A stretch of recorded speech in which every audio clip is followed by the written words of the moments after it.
Islamic Republic of Iran a shadow of its former self. The effort has not been without significant losses, though, and certainly we continue to honor the memory of the 14 service members who lost their lives in this campaign, as well as the approximately 300 service members who've been injured. Since 1979, Iran's clerical regime has chosen to make the United States its #1 enemy.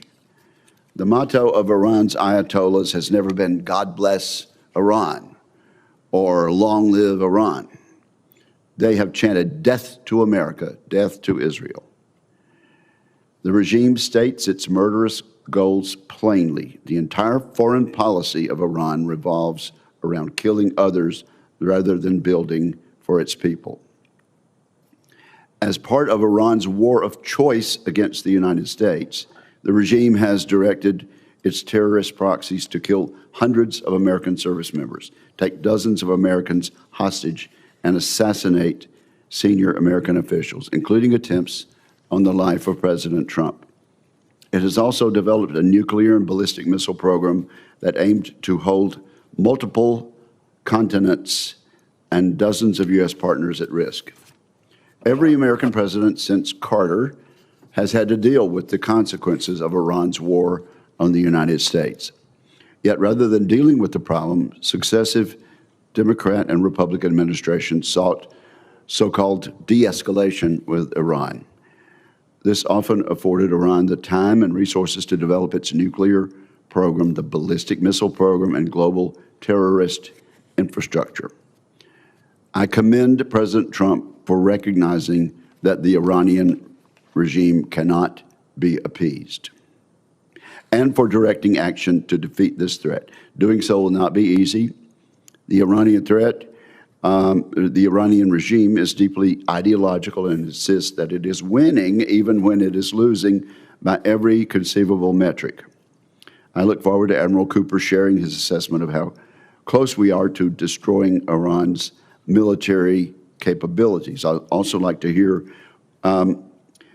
what he needs from Congress to ensure our men and women in the uniform have what they need to finish the job. Failing to complete the Iran mission would send our adversaries a dangerous signal about our nation's wherewithal and resolve. It would send that erroneous message to Iran and to other adversaries around the globe. As we've seen, the nature and scope of the threats we face transcend geographic boundaries. This is particularly true as we look to Africa. And that's where General Anderson comes in. The continent is not a distant concern for American national security. Rather, it is an arena of growing strategic consequence, defined by converging threats from adversarial nation states like China and Russia, radical Islamist terrorism, and instability driven by weak governance. China and Russia recognize the strategic importance of Africa. China is leveraging economic coercion, debt diplomacy, and military basing to support President Xi's global ambition. Through its mercenaries and other proxies, Russia is destabilizing fragile states and extracting resources in order to bankroll its malign activities in Ukraine and elsewhere around the world. I look to General Anderson to provide his assessment of Chinese and Russian objectives in Africa, and to update the committee on how Africa Command is addressing the threat posed by these nefarious actors. The terrorist threats across Africa remain persistent, adaptive, and dangerous. Increasingly, Africa is becoming the epicenter of global terrorism. Al-Qaeda and ISIS senior leadership now reside in Africa, and their terrorist affiliates are expanding in size, capability, and geographic reach, from the Sahel to the Horn of Africa. Their murderous ambitions are not confined to that continent. These groups remain intent on killing Americans around the world, yet significant shortfalls in key military capabilities, including intelligence, surveillance, and reconnaissance, complicate our ability to track these groups and the threat they pose. So we look to General Anderson to let the committee know how these resource shortfalls are impacting his ability to combat the terrorist threat and where this committee can be helpful. I have noted in my remarks, Africa is of increasing strategic importance to American national security interest. This is precisely why a dedicated combatant command for Africa is indispensable. Africa Command was established in 2007 because the United States recognized that these challenges require sustained and dedicated focus. This committee remains committed to ensuring Africa Command has the authorities, resources, and strategic support necessary to protect American interests across the continent. With that, I turn to my partner and colleague, Ranking Member Reed. Well, thank you very much, Mr. Chairman, and Admiral Cooper, General Anderson, thank you for your dedication and service with great distinction over many years. Thank you. And also, I think I expressed the concerns of all of us, or the hopes of us, that you convey our congratulations and appreciation to the men and women that you lead in your areas. I want to also begin by expressing my deepest condolences to the families of the service members who we recently lost in the Middle East and Africa, and we owe them our greatest respect and gratitude. Admiral Cooper, we are 75 days into this war with Iran, and I am concerned the President does not have a credible strategy to win. Every member of this committee shares the goal of preventing Iran from having a nuclear weapon, but there is no purely military solution to this problem. Instead, every president over the past 50 years has used diplomacy, sanctions, and international cooperation to this point successfully prevent Iran from obtaining a nuclear weapon. President Trump tore up the Iran nuclear deal, and instead of negotiating a new deal, unilaterally took our nation to war. More than a dozen service members have lost their lives, and hundreds more have been wounded.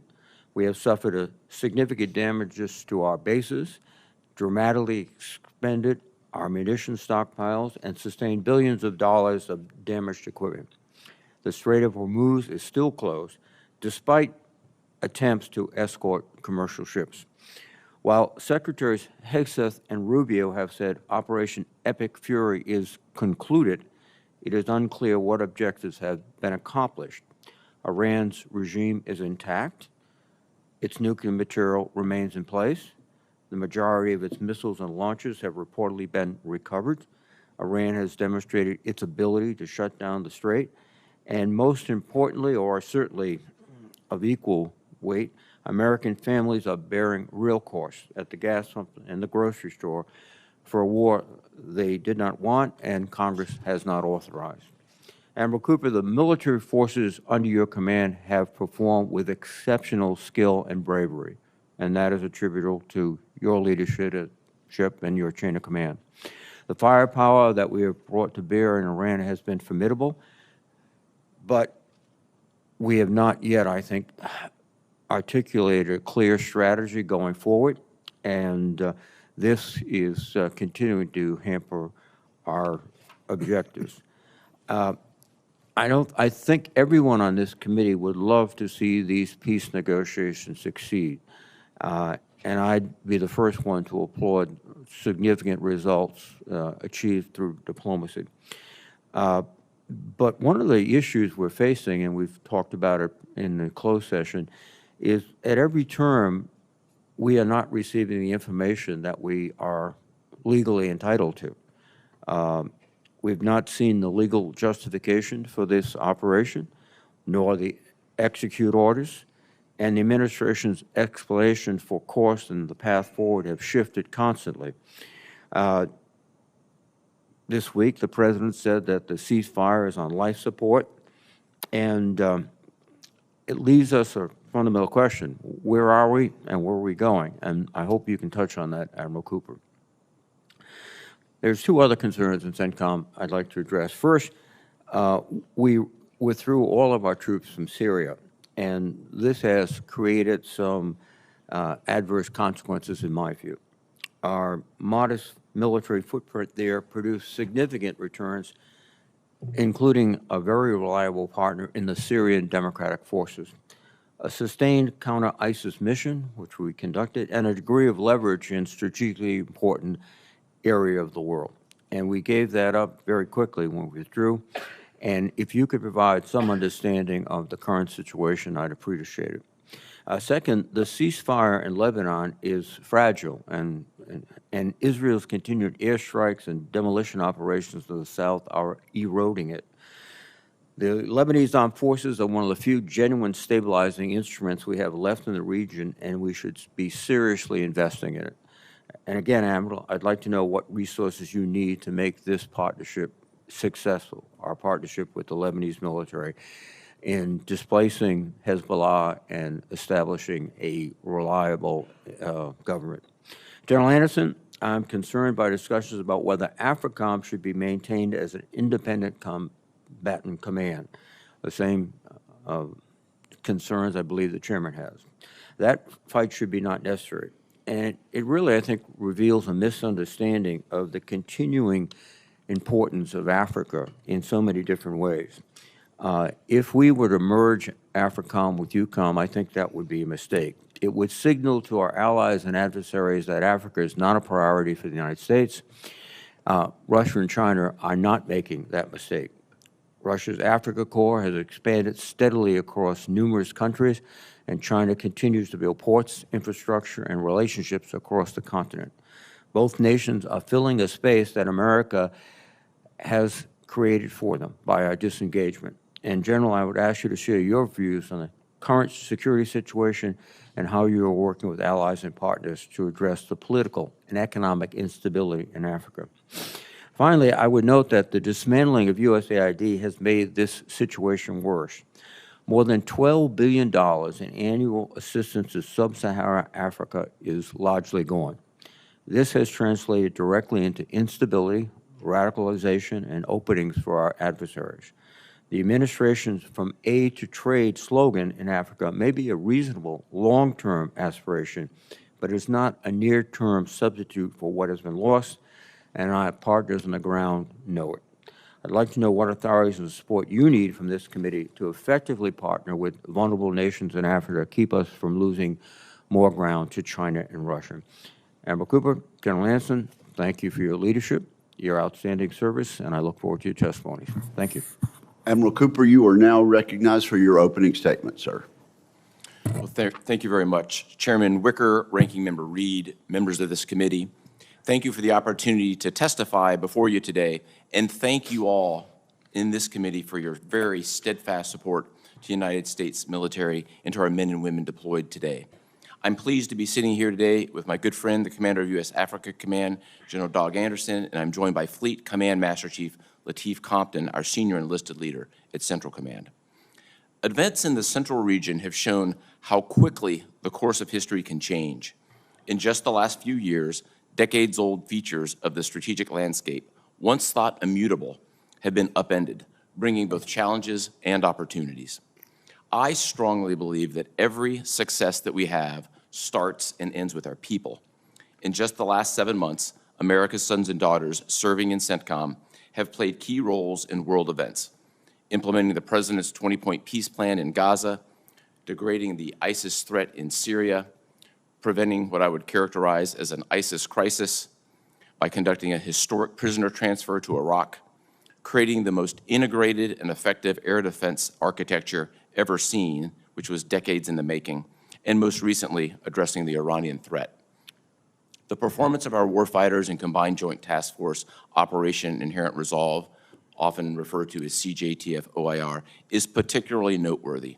In January, responding to a rapidly deteriorating security situation, they executed an extraordinary transfer of more than 5,700 ISIS prisoners, all terrorists, from Syria to Iraqi custody.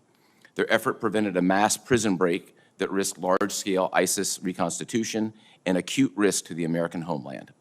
In parallel, OIR has maintained relentless pressure on ISIS remnants in Syria.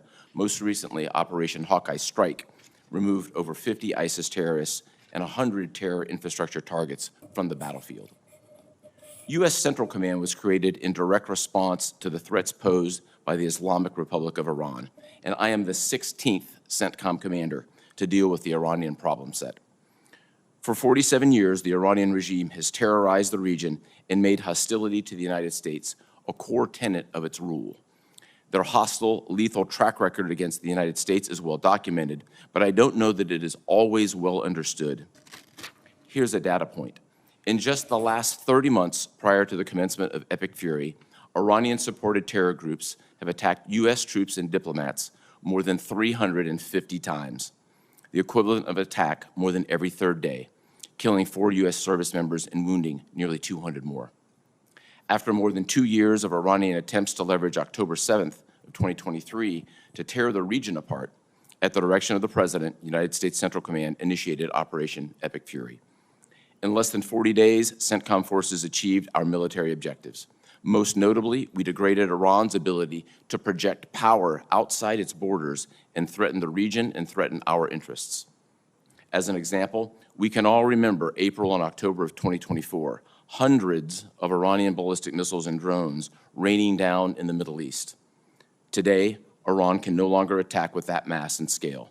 And further, with 90% of its defense industrial base destroyed, Iran won't be able to reconstitute those weapons for years. We also all watched Iran spend decades and billions of dollars arming proxies. Today, Hamas, Hezbollah, and the Houthis are all cut off from Iran's weapons supply and support. This result was not foreordained, nor was it brought by chance. It's the culmination of months of careful planning built upon decades of experience. These results also do not come without cost. We honor the memories of the 14 service members who paid the ultimate sacrifice during Operation Epic Fury, and the 2 soldiers and the 1 civilian killed in Palmyra, Syria. They represent truly the very best of all of us.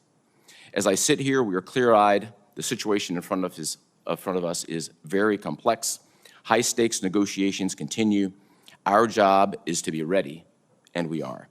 I testify today on behalf of the 50,000-plus servicemen and women deployed to the Central Region. It's a great honor and privilege of a lifetime to serve as their commander, and thank you very much, and I look forward to your questions. Thank you very much. General Anderson. Chairman Wicker, Ranking Member Reed, and distinguished members of the committee, thank you for the opportunity to provide you an update on U.S. Africa Command.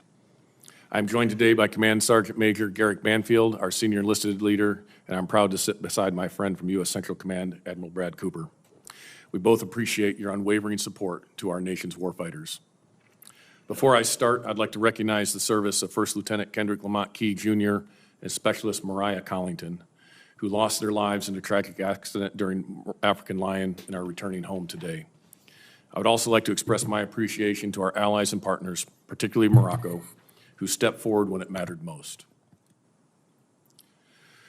Africa sits at the crossroads of global commerce and security, bridging the strategic terrain between the Atlantic and the Indo-Pacific. It's the world's supplier of critical minerals for advanced defense system and home to 12 of the world's 20 fastest growing economies. By 2050, it will account for 1/3 of the global working age population. Today, the epicenter of global terrorism is in Africa. ISIS leadership is African. Al-Qaeda's economic engine is in Africa. Both of these groups share the will and intent to strike our homeland. Their affiliates, once isolated nodes, now show increased connectivity. Just as concerning is the nexus between Al-Qaeda's Al-Shabaab and the Iranian-sponsored Houthis. AFRICOM is prioritizing willing and capable partners. We support partners with capabilities that only the U.S. can bring. ISR, targeting, precision strike. These efforts have driven ISIS leaders in Somalia underground, disrupting their command and control of the global ISIS network. In West Africa, Al-Qaeda affiliate JNIM has demonstrated increased capacity to control key terrain in the Sahel, most notably by strangling fuel supplies around population centers. The capture of a capital city would provide Al-Qaeda with all the trappings of a nation state to sponsor global terrorism. With a 75% reduction in our regional posture over the past decade, compounded by the drawdown of our allies, we struggle with an intelligence black hole. And without sufficient indicators and warnings, we risk being blind to the gathering dangers and threats in the region. AFRICOM's lack of expeditionary capabilities and diminished force posture compromise our crisis response. In a crisis, we can always surge assets, but you cannot surge trust. Our reduced presence on the continent also allows disruptive actors to drive the agenda undercutting American interests. China views Africa as its second continent, securing control over critical minerals and infrastructure, potentially boxing us out of resources that energize our industrial base. Africa also serves as Putin's purse, where Russia exploits instability to extract resources, to include human lives, to fuel its war machine. To contend with these threats, AFRICOM must think and operate differently. With less than 0.1% of the department's budget, we must maximize every taxpayer dollar to deliver an outsized return on investment. AFRICOM continues to leverage low-cost, high-yield activities to amplify our impact on the continent. Programs like the International Military Education and Training and the State Partnership Program are reliable force multipliers that forge enduring relationships with African militaries and are proven models for cost-effective burden sharing. The AFRICOM exercise program is emerging as a battle lab to test and validate new technologies on behalf of both the joint force and our African partners. And finally, AFRICOM is focused on the critical convergence of security and economics. Our efforts span all elements of national power as we coordinate closely with state, commerce, energy, and treasury. The department's new economic defense unit has been an invaluable partner. To defend the homeland and promote U.S. interests and ensure effective crisis response, AFRICOM needs targeted investments in layered, non-traditional ISR, innovative force protection, programs that are able to enable willing and capable partners, the opportunity to conduct experimentation of emerging technologies, and the ability to respond to crisis at the time and point of need. Africa is a continent of opportunities, not only crises. With the continued support of this committee, I can assure you that every dollar you authorize for AFRICOM will contribute directly to the security, safety, and prosperity of the United States. Thank you. I look forward to your questions. Well, thank you very much. Let's get right into Iran, Admiral Cooper. And I think one of the basic questions is, was this exercise of ours, was this operation of ours a war of choice or a war of necessity? Let me get your military perspective. Did Iran have enriched uranium up to 6% prior to Operation Midnight Hammer? Yes, sir, they did. And is there a civilian use at all for uranium that is enriched to 60%? There's not, Senator. Is it fair to say that Iran's nuclear breakout time has been set back then, thanks to Operation Midnight Hammer and Operation Epic Fury? Without talking specifics, that's accurate, Senator. All right, and has Iran ever been willing to curtail its ballistic missile program through negotiations? They have not, sir. And then perhaps you can explain in some detail to what extent Operation Epic Fury has set back Iran's ballistic missile program. To what extent you can tell us in this open setting. Yes, sir, Senator. Thank you very much for that question. Our military mission in Operation Epic Fury was crystal clear from the very outset and remained steady throughout. The mission was to degrade Iran's ability to project power on its neighbors and U.S. interests. It had three key components: degrade Iran's ballistic missiles and the defense industrial base that supports it, degrade Iran's drones and the defense industrial base that supports that, and degrade their Navy and the defense industrial base that supports that. In each of those categories, we met all of the achievements. Each of those systems were significantly degraded. If I give you just a couple of examples, the defense industrial base for their drones and their missiles and their Navy were degraded by 90%. They have about 10% left. For the Navy, my military assessment would be that the Navy will not begin to rebuild for 5 to 10 years. Many of you are serve in states that build ships. It's complex. It's particularly complex when you don't have an industrial base to build it. My professional perspective on this also is that Iran would not return to the same level of Navy that it had for a generation. Now, this 10% of drones left, are they exquisite or the sort of relatively inexpensive drones we've been hearing about? Senator, thank you for this question. I think I'd like to use the opportunity to myth bust on drones. Okay. The days of $35,000 drones that we saw in the last couple of years, particularly in the fight against the Houthis in Yemen, those days are behind us. Today, we face an increased threat from drones that are highly sophisticated. They're jet-powered. They have high-end sensors. They have electronic warfare. They have signals intelligence.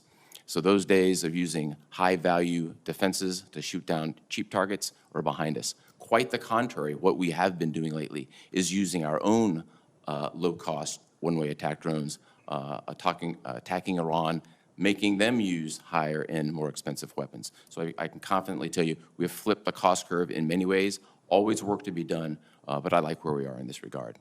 Okay, and there's been a lot of talk about part of the negotiations being giving up the nuclear ambitions, but almost as important to me is the support of terrorist proxies.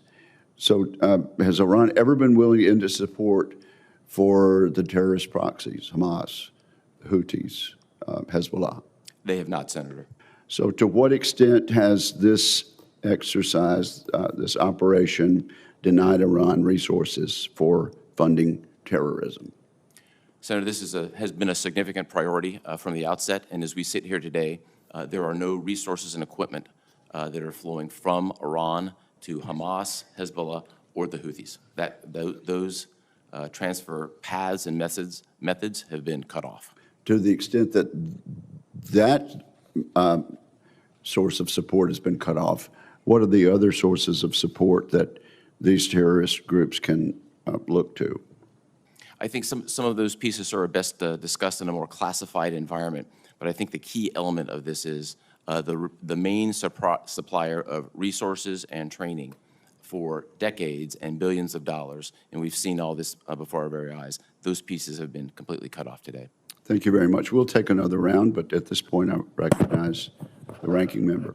Thank you very much, Mr. Chairman.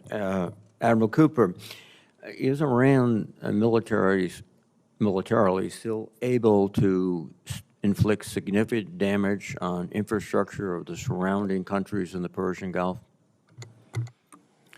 Senator, in this environment, what I would tell you is their capabilities have been dramatically degraded. That certainly doesn't mean that they don't have anything left, but the large-scale volleys that we've seen over the last couple of years, Iran is no longer capable of executing those. This would be less large-scale volleys than directed attacks on critical infrastructure, which would set back petroleum production, even if the Strait of, or petroleum distribution, I would say, even if the Strait of Hormuz is open. Does that capability still exist? Capabilities across the board inside Iran still exist at a degraded scale. We've also planned accordingly for each of these scenarios, if necessary, to deal with them from a defensive perspective. So would you characterize Iran as no longer a threat?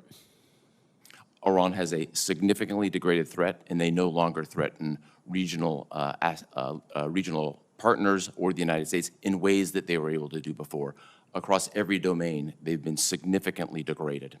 But they can still threaten their partners. It's a very large country. They retain some mineral capability. That's correct, and that's accurate. Thank and of you, course, sir. we've accounted for that from a defensive perspective. General Anderson, what's happened is that the administration recalled over 30 career ambassadors in Africa, including, over 30 career ambassadors overall, 12 in Africa. The United States has only 14 confirmed ambassadors. In other words, 40 ambassadorial posts in Africa are vacant or filled by charge d'affaires. Is it essential to your work to have fully functioning embassies with ambassadors? Senator, we work very closely with all the embassies across the continent to pursue and further American interests. And so that relationship with these embassies is critical for AFRICOM's effective engagement. But what about the ambassadors? Yes, sir. So the ambassadors do enjoy access. I think that that's important to have ambassadors in place because the hierarchical nature of many of the African countries is that if you're not an ambassador, you don't always get access. And so there is obviously benefit to that. And we coordinate with them quite closely when we engage. Thank you very much, sir. you are combating one of the most sophisticated information warfare operations we've seen in a long time from Russia. What can we do to improve your ability to withstand this information operation and also to engage in something on the same level by the United States? Yes, Senator, I appreciate the recognition of this concern because our adversaries are very active in the information domain. As you highlighted, Russia, I'd also say China is also very active in these domains. They use this to undercut not only our interest, but undercut and disrupt the democracies that are in Africa. And this is an area that I've talked to several of the leaders across, especially coastal West Africa, that are very concerned about the Russian propaganda that is destabilizing their democracies. For me, we have a limited budget that we are mostly in a reactive mode to respond to issues. What would be beneficial as one of the few entities that looks across the entirety of the continent is a consistent budget that would allow us to campaign in the information space. We coordinate very closely with State Department and others on this and work with the embassies, but our ability to look across the continent and highlight these things, I think, is an area where we could be of benefit to the American interest. Thank you, sir. Admiral Cooper, one more question. Do we still maintain a relationship with the Syrian Democratic Forces? Senator, we do have a nascent relationship with them in the context of evacuating the more than 5,700 ISIS prisoners from predominantly northeast Syria to Iraq. A small number of prisoners, mostly chronically ill and with multiple amputees, stayed in the primary prison known as Hasaka, and SDF is today serving as the guards. Just a follow-on question. Do you detect any sort of kind of resentment or to our rapid departure from SCF? I think, Senator, we've had a long standing relationship with the SDF. The ceasefire that they have in place today with the Syrian government remains in effect, and we remain engaged. Thank you very much, sir. Thank you. Thank you. Senator Fisher. Thank you, Mr. Chairman. Welcome, Admiral. General, thank you for your service. Admiral, what did the Iranians' attempted missile attack on the island of Diego Garcia tell us about the ballistic missile program and their intent to use it? Did it come as a surprise? Senator, appropriate to talk in this forum, because there's clearly a classified component to this. I think we've all heard publicly what Iran described as their self-imposed limitations on their missile force. The execution of that particular attempted strike, which failed, was twice the distance of what they previously advertised, that they said that they would self-constrain themselves to. Thank you. And as you look at the total operation, the conflict there, what lessons have you learned from that? And how have you used those lessons thus far to ensure that your command is prepared for the fight that we have today? Yeah, Senator, thank you very much for this. It's fair to say that we have captured thousands of lessons, mostly tactical. I think there's no military in the world that makes adjustments as well as the United States military does. And whether they were in stride tactically with a lot of support from organizations back in the United States, or they're more at the operational level, we took a very hard look inward to see where can we improve our defenses. Force protection and protecting our people is my #1 priority. We focused on that first, made a significant number of adjustments to enhance what was already a very effective air defense umbrella. And that's where we are predominantly focused, as well as putting ourselves in a position to meet a wide range of contingencies going forward. Thank you, sir. General Anderson, ISIS is on the rise in Africa, and you've been very, very clear about that. How is your command working with our partners in order to address that? Senator, you are correct. ISIS is putting a concerted effort in its establishment on the continent. We have been working very closely with willing partners who have been willing to address this threat. So 2 examples of that in northern Somalia, working with the Somali and the Puntland forces there to go up into those mountains. What has been key there to putting pressure in isolating the ISIS leadership there is the partners' ability to stay in those mountains. And so our partnership to provide them the intelligence, some training, and some limited logistics that allow them to stay is helping isolate that leadership node in Somalia. We've also been working very closely with Nigeria, who has, in the last few months, opened up with a very positive engagement with intel sharing and ability to go after and target some of these terrorist threats that are in northern Nigeria.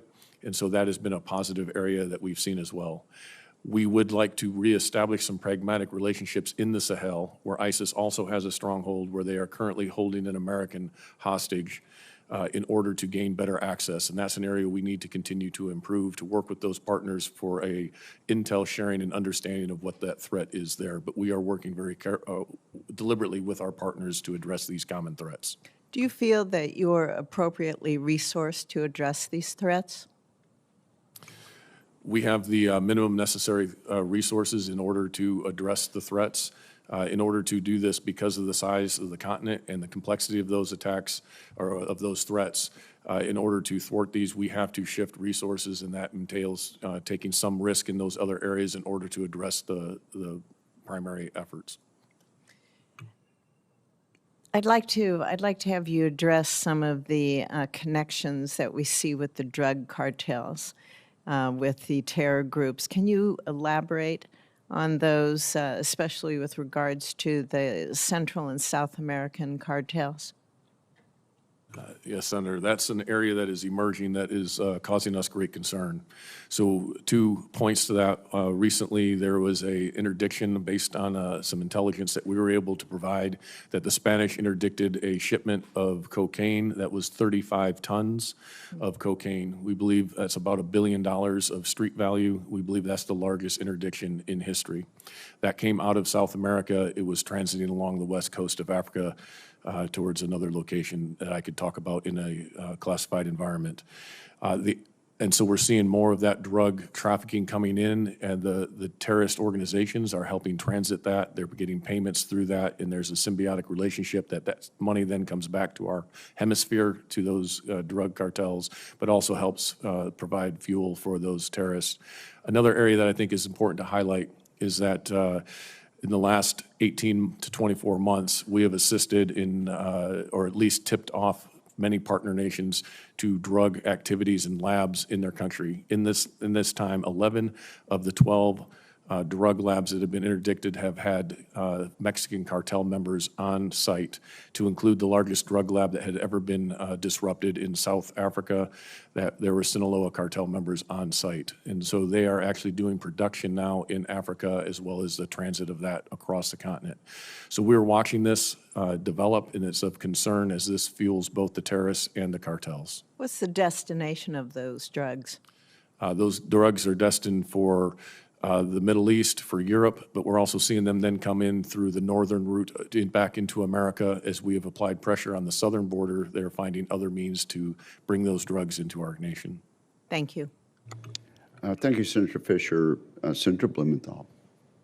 Thanks, Mr. Chairman. Thank you both for being here. Thank you for your extraordinary service in a difficult time. General Anderson, I want to express my condolences to you and your team and the families of Lieutenant Kendrick Lamont and Specialist Maria Collington. The Army's lost 2 young patriots and dedicated man and woman, and I'm certain that the recovery mission was difficult.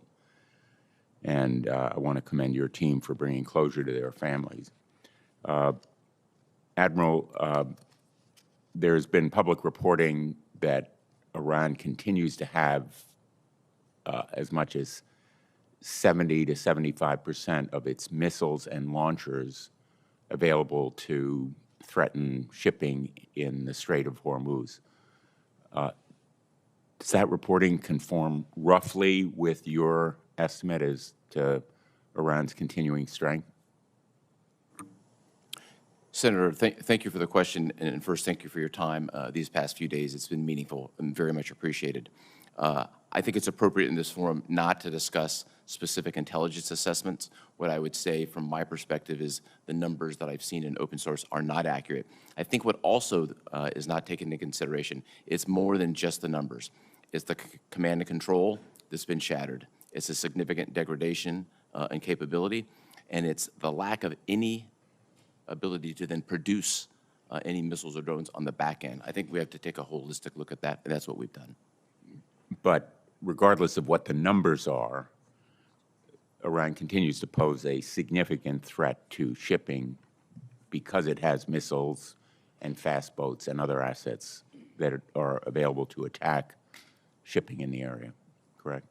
Senator, in each of those cases, their capability have been significantly degraded. If I just use my own professional experience, in 100 transits through the Strait of Hormuz, you would typically see 20 to 40 fast boats, and lately we've seen 2 or 3. So the degradation means it's been significant, but some residual capability does exist. With respect to the threat that remains, your forces were successful in Project Freedom in enabling ships to go through the strait, correct? That's correct, sir. And Project Freedom was stopped for what reason? Senator, I think I'll look back a couple of days ago on the Chairman of the Joint Chiefs testimony before the Senate Appropriations Committee. I think he characterized it well. The situation in the Strait of Hormuz is rather complex these days, and I would offer just these quick points. First and foremost, the United States controls, via our blockade, which I'd be happy to talk about, the overall flow of commerce going into and out of Iran. The Iranian capability to stop commerce has been dramatically degraded through the straits, but their voice is very loud. And those threats are clearly heard by the merchant industry and the insurance industry. Those are factors. There's certainly factors in energy. But and on top of all that, I apologize for interrupting, but I'm going to run out of time, as you understand.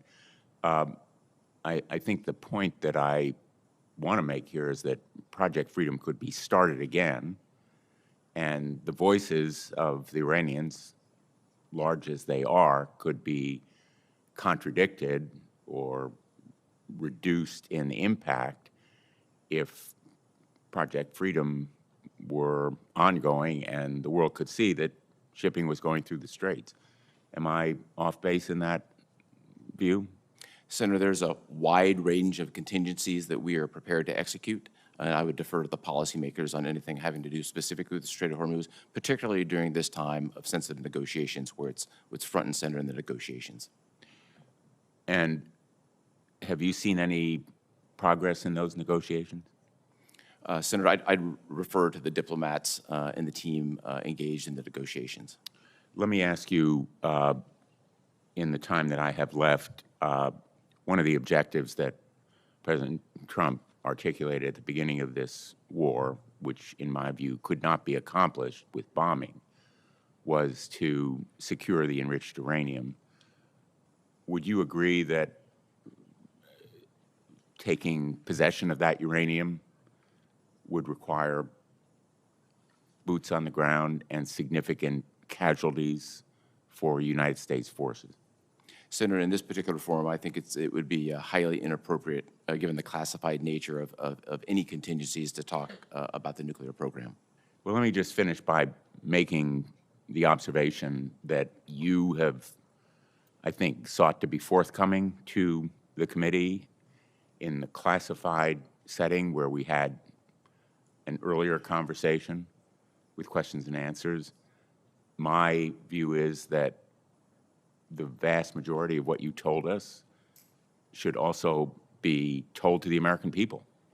They deserve to know. And our adversaries know a lot of what we know.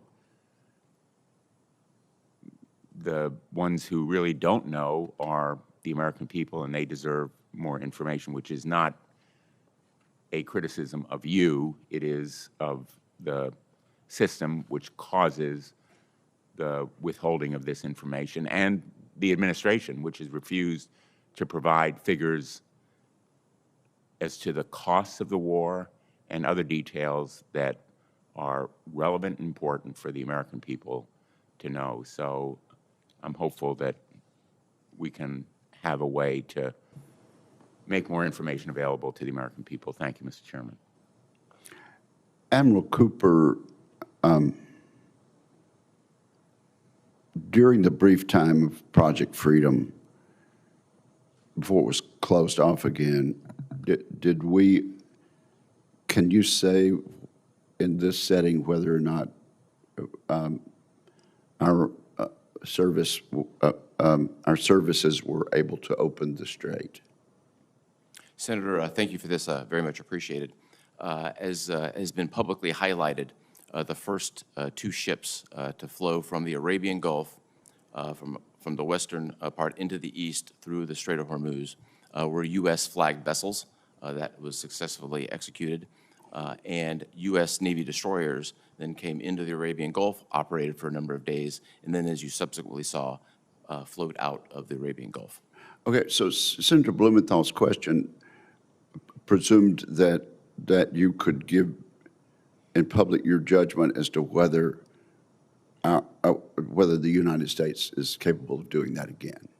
Senator, there's a military component of this, and then there's also a policy component that I believe to the policymakers. But from the military standpoint, we could do that again, could we not? We just did it last week. Thank you. Senator Ernst, I believe. Thank you, Mr. Chair. And gentlemen, thank you for being here today, and to your teams as well. We truly appreciate your service and dedication to our nation. And I also want to acknowledge the loss of the two individuals in Morocco and thank our Moroccan partners as well for their contribution in the recovery efforts.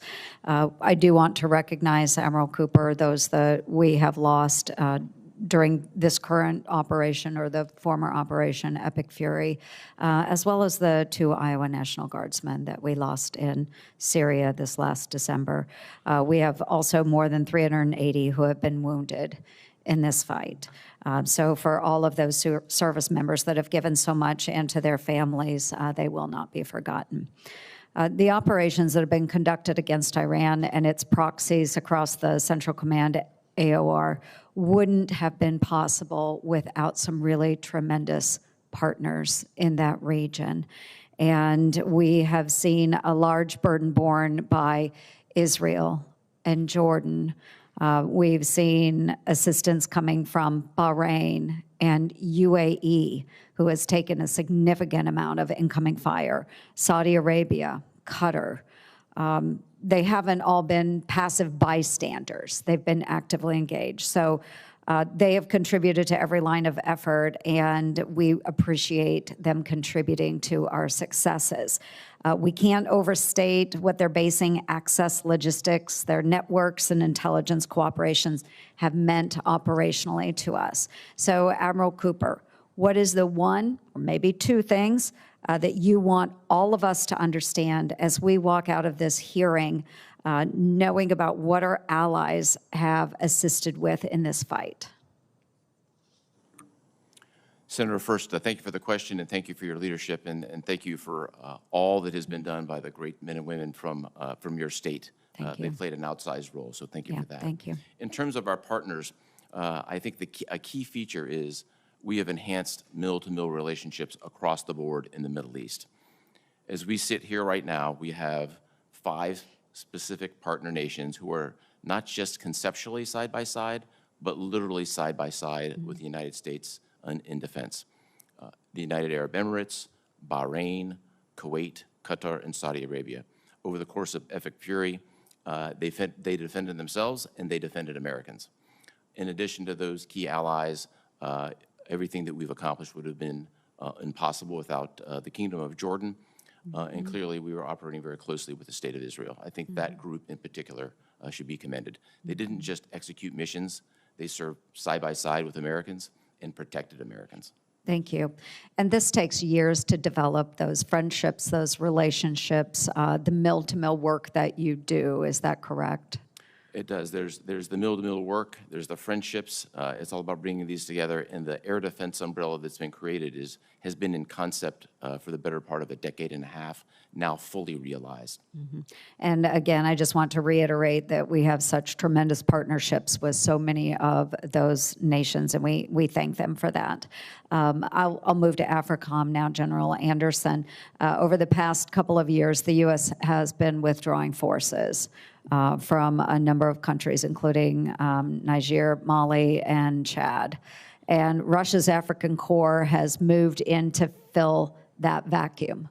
Where we don't exist, others will. But just a few weeks ago, they retreated from Kidal, Mali, under fire. They had surrendered to the very militants that they were sent to defeat. So we have some really interesting dynamics going on in that region, and AFRICOM is left with the responsibility for a lot more high-risk, high-threat posts than any other combatant command in the world. So walk us through, just very briefly, what AFRICOM cannot do today that it could 5 years ago.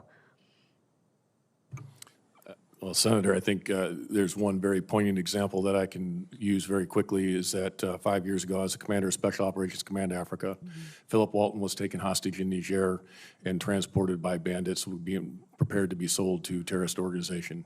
We were able to identify him in 24 hours. We were able to pinpoint his location within 48. He was rescued in less than 96. That was largely due to the access that we had, also the partnerships and the relationships that we enjoyed. Today, Kevin Rideout is on day 205 of captivity, largely because we don't have the access that we had before and the relationships that are necessary, and that posture reduction has been difficult. And he was also taken out of Niamey. Unfortunately, he was then sold by the bandits to ISIS and is being held there today. And thank you for that. And Mr. Chairman, I just want folks to understand the lack of presence that we have in AFRICOM and that exact difference. So thank you, General Anderson, for a very, very specific example of what a lack of presence has meant. Thank you, Senator Ernst. There's a proposal for substantially more funding for your command. Is that right, General Anderson? Senator, that is correct. The presidential budget significantly increases our budget and addresses some of these key concerns. Well, that one example you just gave, would that be addressed by these proposed additional funds? So not entirely, Senator, because the access and relationships are what were key there. But we do, because of this, because of that lack of posture, need more investment in expeditionary capabilities, and that is being addressed in the proposed budget.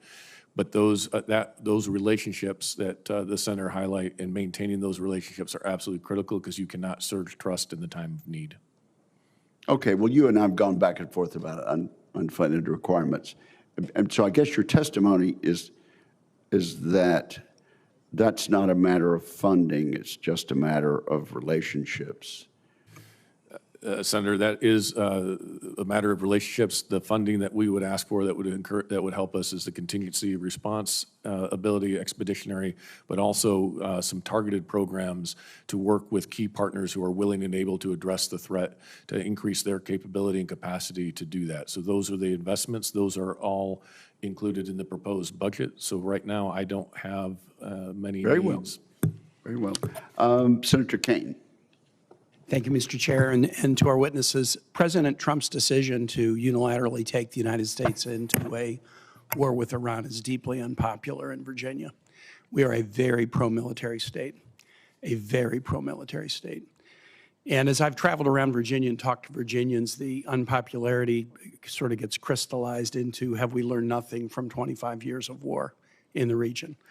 14,000 American troops and contractors died in the war on terror in Iraq and Afghanistan, more than 65,000 injured, $8 trillion spent. And Virginians who've watched their friends and family repeatedly deployed over the last quarter century have grave concerns about what was accomplished and was the sacrifice worth it. Our troops sacrificed so bravely. Chief Warrant Officer Robert Marzon, one of the 14 who have died in epic fury, Spotsylvania County, Virginia. Our Ford Carrier Strike Group just returned the longest post-Vietnam deployment of any carrier. Our folks sacrifice. They want civilian leaders to make the right decisions. about whether and when and how they should sacrifice. And there's deep concern that in this instance, the decision is a wrong one. Part of it is a failure to really grapple with history. In the hearings in this committee, I've heard over and over again, and I've heard the President, Secretary of Defense talk about Iran's bad actions since 1979. And everything that's been said about Iran's bad actions are true. But there's a lot of the story that folks don't talk about. History didn't begin in 1979. Iran and the United States were allies in World War II. One of the pivotal events in World War II was the Tehran Conference, where President Roosevelt, Winston Churchill, Joseph Stalin met in Tehran to guarantee Iran independence, stable borders, and sovereignty. Iran loved the United States. The United States led a coup to topple the democratically elected government of Iran in 1953 during the Eisenhower administration. The United States propped up a dictatorship, the Shah of Iran, trained the secret police, the Savak, that tortured, exiled, imprisoned, killed Iranians by the thousands. And 26 years after that, there was a revolution, 1979, and yes, then it was death to America. The U.S. funding a dictatorship and toppling a democratic elected government led to an Iran that has been very hostile, and all the events my colleagues have talked about since then are accurate. But just as Iran seized our embassy in violation of international law, then the United States funded Saddam Hussein for Iraq to wage war against Iran in the 1980s, killing hundreds of thousands of Iranians. And just as Iran funded proxies that bombed a Marine barracks on our embassy in Beirut, the USS Navy shot down an Iranian civilian aircraft in 1989, killing 290 civilians. And the U.S. invaded Iran's next-door neighbors to topple their government. And then, yes, Iranians attacked U.S. troops arrayed near their border, and we've attacked and killed their leadership. I'm not saying that Iran is good. Iran is horrible. Horrible to its neighbors, horrible to people outside its borders, and even worse to its own people. But if you ignore the history of the back and forth between the U.S. and Iran, you will not get this right. If more war between the U.S. and Iran were the answer, we would have found the answer sometime between 1953 and now. Here's something I think it's important for my colleagues to know. We did look for a path, a diplomatic path, to end this hostility that's been going on since 1953, and President Trump tore up a diplomatic deal over the advice of his Secretary of Defense and Secretary of State. And many of us said at the time, if you do this, it is likely to lead to Americans dying. If you make diplomacy impossible, you will make war inevitable. And I believe the troops who have been killed in Epic Fury would be alive today if the United States had not decided to abandon a diplomatic deal. Admiral Cooper, and to my colleagues on the committee, here's something that's pretty amazing that we shouldn't settle for. The administration is refusing to allow members of this committee to see the OLC opinion stating the legal case for war. We've always had the ability. We're armed services members. We're being asked to fund a $1.5 trillion budget, but our request to the DOJ to see the OLC opinion justifying this war, they have refused to allow members of the Armed Services Committee to see it. U.S. senators, appropriators, we're not allowed to see it. What are they hiding? If they will not allow us to see the legal rationale for the war, what are they hiding? And Mr. Chair, I'll just conclude and say, I hope we might, as a committee, whatever our agreements about the wisdom or the legality of the war, I hope we might, as a committee, agree that we should at least, in a classified setting, be able to read the legal opinion upon which this entire 76-day war is based. Thank you, Mr. Chair. Yes, thank you, Senator. You have made a statement that raises questions that these two witnesses are unable to answer because you've raised policy questions. And so just for the benefit of those listening in, we have had the civilian leadership before this committee to answer questions like that, and these two gentlemen would have to decline. If you had formed that and stated that in the form of a question, they would have to decline to answer because that is a matter of policy. Who is next? Senator Moody, you are recognized. Thank you, Mr. Chairman. And thank you for being here today. Admiral Cooper, General Anderson, thank you for your leadership to the men and women of CENTCOM and AFRICOM. Thank you for everything that you have done over the course of your careers and are continuing to do to serve our country. And I see there are so many men and women with you, behind you, to support these efforts today, to speak with us, to meet with us, to answer our questions. I know a lot of preparation goes into that, and so I thank you as well. Admiral Cooper, the fight you're leading, certainly with CENTCOM under your command, I'm always proud to say that that is from my home, based in my home county in Florida, Hillsborough County, Florida. That's where I was born and raised. It's been there since 1983, 43 years of commanding operations like we're involved in today. So proud to have you here, sir. Florida is so involved from SOCOM, Space Forces Central, Patrick Space Force Base, Cape Canaveral. We're both the command hub and launch pad for most all conflict. So we are proud to be that, proud to be a stakeholder in everything that's done within the military. And so on behalf of all the service members in Florida, civilian and their families, we want to say thank you to them. You know, I am the newest member of this committee. It's always interesting to me to hear the different perspectives from other members on this committee. You would think from some of the questioning previously that the United States willy-nilly abandoned all diplomatic efforts, didn't think through that. There was no justification. And I'm wondering, I know, if you could tell me, Admiral Cooper, what is your background working with CENTCOM and all of the leadership positions you've held? Senator, first, thank you for the question, and thanks for your time yesterday, and thanks for your leadership. Thousands of Floridians are serving in the Middle East today, and they're serving honorably And what and well. specifically have been your roles with CENTCOM? I've been focused on the Middle East for the last 5 years, 3 years of which were serving in Bahrain as the fleet commander, and then about 16 months as the deputy commander prior to my current position. And how long have you been familiar with Iran and its leadership and its attacks against the United States?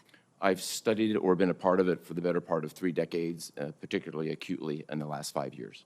And leading up to February 28th, months prior to that, what was jarring to you that you saw different than what had been for those many decades that you've been involved? I think it's important to note just in the 30 months before Epic Fury commenced, Iran and its proxies had been attacking U.S. service members and diplomats about 350 times. Can you repeat that? About every third day. Iran and its proxies attacked American service members 350 times in the Middle East. I don't think that Americans were aware of that in the 30 months that they had attacked Americans or their service members 350 times. Does that surprise you that I would say that? That I don't believe that everyday American going to work knew that? It's disappointing, but between the actions of proxies in Iraq and Syria, as well as the Houthis, that's simply the fact of what happened. And the months leading up to that decision, that very serious decision on February the 28th, what were your concerns regarding the proliferation of missiles or the ability of the United States to do anything if that nuclear threat escalated? Senator, in this venue, what I would say is, since our #1 priority is to prevent a nuclear-capable Iran, I always, every day, focused on that problem. But what we saw in the weeks and months leading up to Epic Fury was an increase in the production capability of ballistic missiles, which presented a very significant risk both to the partners and ourselves, and this is why it was part of our military objectives to eliminate those missiles and equally, if not more importantly, eliminate the ability for Iran to generate any more. And those couple of months leading right up until that, you saw a dramatic escalation in that ability on Iran's part? That's correct. Between starting in about November and December, you started to see an increase in Iran's capability and intent to produce more ballistic missiles. And if we couldn't have neutralized that threat diplomatically, does there come a point where that's not an option anymore, where there may be a slippery slope where we can't get back to our ability to be effective to quell that threat? Without crossing into classified lanes, the short answer is yes. Iran had a large-scale capability to produce ballistic missiles beyond which could potentially be defended. I think that's a very important point. The second point is that capability has been virtually eliminated. And I believe I heard you say at this point, you believe Epic Fury has satisfied its mission? Senator, we met every military objective And for wh- Epic Fury. And what is the difference between where we were on the 28th of February and right now? If I used a couple of examples, the Iranian Navy went from harassing throughout the region and being a regional power to having no Navy. Thank you. Thank you, Senator Moody. Senator King. Thank you, Mr. Chairman. Admiral, you used the word myth busting a few minutes ago, and I have to do a little myth busting. It's sort of a common rhetoric today that no administration prior to this one has confronted the threats of Iran. In fact, the most effective confrontation with the threat from Iran, the nuclear threat, was during President Obama's administration with the JCPOA. I would point out that at the time that President Trump unilaterally tore up the nuclear agreement with Iran, Iran had 0 highly enriched uranium. As you know, today, one of the focuses of this whole enterprise is 400 kilograms of highly enriched uranium that's in place in Iran that was produced since the unilateral dissolution of the JCPOA. The idea that nobody ever confronted this problem is just not true. And we're now confronting a problem that was created by the abandonment of the JCPOA, which is the most comprehensive nuclear control agreement ever and the most highly inspected by the International Atomic Energy Agency in world history. So we're confronted with a problem now that in many ways this administration created in 2018 by abandoning this agreement. Let me move on. Do we have any clarity now as to who's in charge in Iran? Do we know who has the power to negotiate and make agreements? Senator, the negotiations themselves are held via diplomatic channels, and I would really refer to the diplomats to address that. But clearly, from a military perspective, their command control was significantly fractured as a result of our strikes in Operation Epic Fury. And command and control is another way of saying their leadership. There's a communications difficulty. Is the IRGC in charge at this point? From your The IRGC is exercising significant authority. General Anderson, talk to me about the loss of soft power in Africa, our abandonment of USAID, and what's happened with the Chinese and the Russians that my understanding is are now filling that gap in addition to the other aggressive actions that they're taking. Senator, I would say that we look at all facets of national power and how to bring those to bear on the continent in order to provide security outcomes. Oftentimes, Taking one facet of our national power off the table unilaterally for no apparent reason, other than the whim of Elon Musk.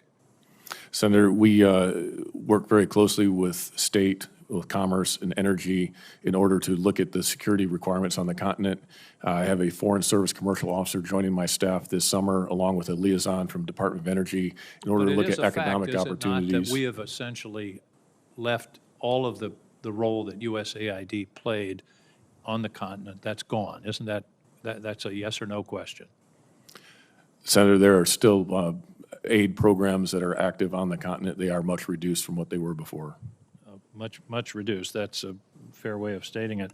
You mentioned earlier that the Al-Qaeda and ISIS have resurged in Africa. Now, the term epicenter has been used several times of world terrorism. You used the term, you said they have the will and intent to attack the homeland. My question is, do they have the capacity? Are they developing weapons, strategies, other ways to take that will and intent and turn it into something of imminent danger to the American people? Senator, that is the exact issue that is my top concern, is being able to provide, they have the assets necessary to provide the indication and warnings to know and be able to identify when they shift from that will intent to have the capacity and capability.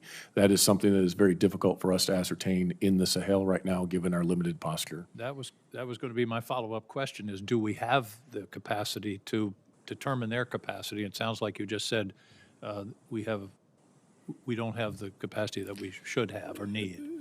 Senator, we are, that's why in the President's budget, we have asked for additional intelligence, surveillance, and reconnaissance capabilities, and why we're also looking at a layered approach to look at everything from surface to space, to look at commercial assets, to look at emerging technologies, open source as well, and use these technologies, especially artificial intelligence, in order to fuse these multiple different types of layered ISR in order to gain that understanding and illuminate this black hole of intelligence in the Sahel.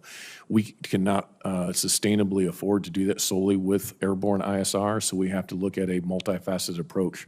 There are some very promising emerging technologies that we are looking into and that are affordable and sustainable, and that also can work with our partners. Because one of the key points to this is not necessarily ours to action. So having that the intelligence that we can share with partners so they can then action those on a mutual threat is going to be key to our future. But being able to understand that is the #1 priority of the command, and where we are looking at investing with emerging technology. And I think, as you've testified, if they take over the capital of Mali, that's a very dangerous moment. That would be a game changer, I believe, in how they would be viewed internationally and what attraction they would be then, I think, to other adherents. Thank you. Thank you. How would that affect Americans, General? Well, I think that would then give momentum to these terrorist organizations that have the will and intent, and it would allow them to then start moving towards the capability and capacities that Senator King just mentioned. And so that then, I think, poses a threat in the long term to the United States as they continue to develop this. We know that they have not given up this intent, and it's just a matter of having the time and space to develop them. And it would be Vladimir Putin that would be happiest about this. Is that correct? The prudent that what, sir? That it would be President Vladimir Putin who would rejoice at such a contingency? Or would it be Xi Jinping? I can't speak for what either one of those leaders would believe, but I think that they would be able to parlay that to their interest. Well, who's financing this contingency if it were to happen? The terrorists? Yes. They're gaining, they're through lots of illicit materials, so it's not necessarily directly from a state actor. They're working with, as I mentioned earlier, the narco-terrorist trafficking. They're doing this through kidnap for ransom. They're doing this through other illegal smuggling. They even do have their own taxation networks in the territories that they control where they generate millions of dollars. And before I turn to Senator Scott, with regard to the funds that we're not spending anymore on USAID, but have been supplemented elsewhere. In terms of dollars, let's talk in terms of U.S. dollar equivalents. How does the food aid, health aid, and development aid that we're currently delivering in your jurisdiction compare to what China and Russia are doing? Senator, I don't have those exact numbers. I'd have to get back to you on those, as those are often in other departments, other agencies within the government, but we can look into that for you and look at what that comparison is between what China and Russia are doing. Well, if you would, then supplement that on the record for us, because I don't know the answer either. Senator Scott. Thank you, Chairman. Thank both of you for your service and all the men and women that work for you. Admiral Cooper, can you, I know this is not a classified setting, but can you talk a little bit about what other countries have done to help us either with intelligence or with military capabilities? And I don't know whether you want to do this or not, some that you would like to have done more? Senator, I think the most prominent 7 countries that have been most helpful and served side by side are 5 of the 6 GCC countries, UAE, Bahrain, Qatar, Kuwait, and Saudi Arabia. Also indispensable in our effort has been the Kingdom of Jordan and clearly Israel, with whom we conducted the strikes. We're always eager to expand partnerships. There's a couple that I think I could address in a classified setting that were less than stellar. Okay. And do you feel like we've been a great partner to them in helping them build up their capabilities over the last 20 years or so? Senator, I think it's been an excellent two-way street, and if I look at mill-to-mill relationships, it's been very strong. I'd simply highlight the result of years of effort in collaboration and partnership, put our partners literally side by side with Patriot defenses, with our partners defending Americans. I think that sends a lot. I think that sends a good signal and says a lot. So I think Senator Wicker asked you some questions about drones. We had a meeting the other day, and the individual came in and said that Ukraine is building 5 million drones a year. And so they probably are ahead of most people because they've had to, because of war they're in. So can you talk about, are we where we need to be with drone technology? Are we using it everywhere we can? Are we where we need to be with regard to drone defense capabilities? Can you just talk a little bit more about that? Yes, Senator. First, I would say that the Secretary and the Department's focus on drone domination, drone dominance, has really kick-started our capabilities and flowed more capabilities into the region much faster than we had seen before. And many of those capabilities have now been proven in combat. I think in a classified setting, I'd like to tell you what that looked like. But as we sit here today, we have drone capabilities in the air, on the sea, and under the sea as a result of this initiative. Do you have any feel for whether the impact you've had on Iran is impacting their ability to help Russia in their war against Ukraine?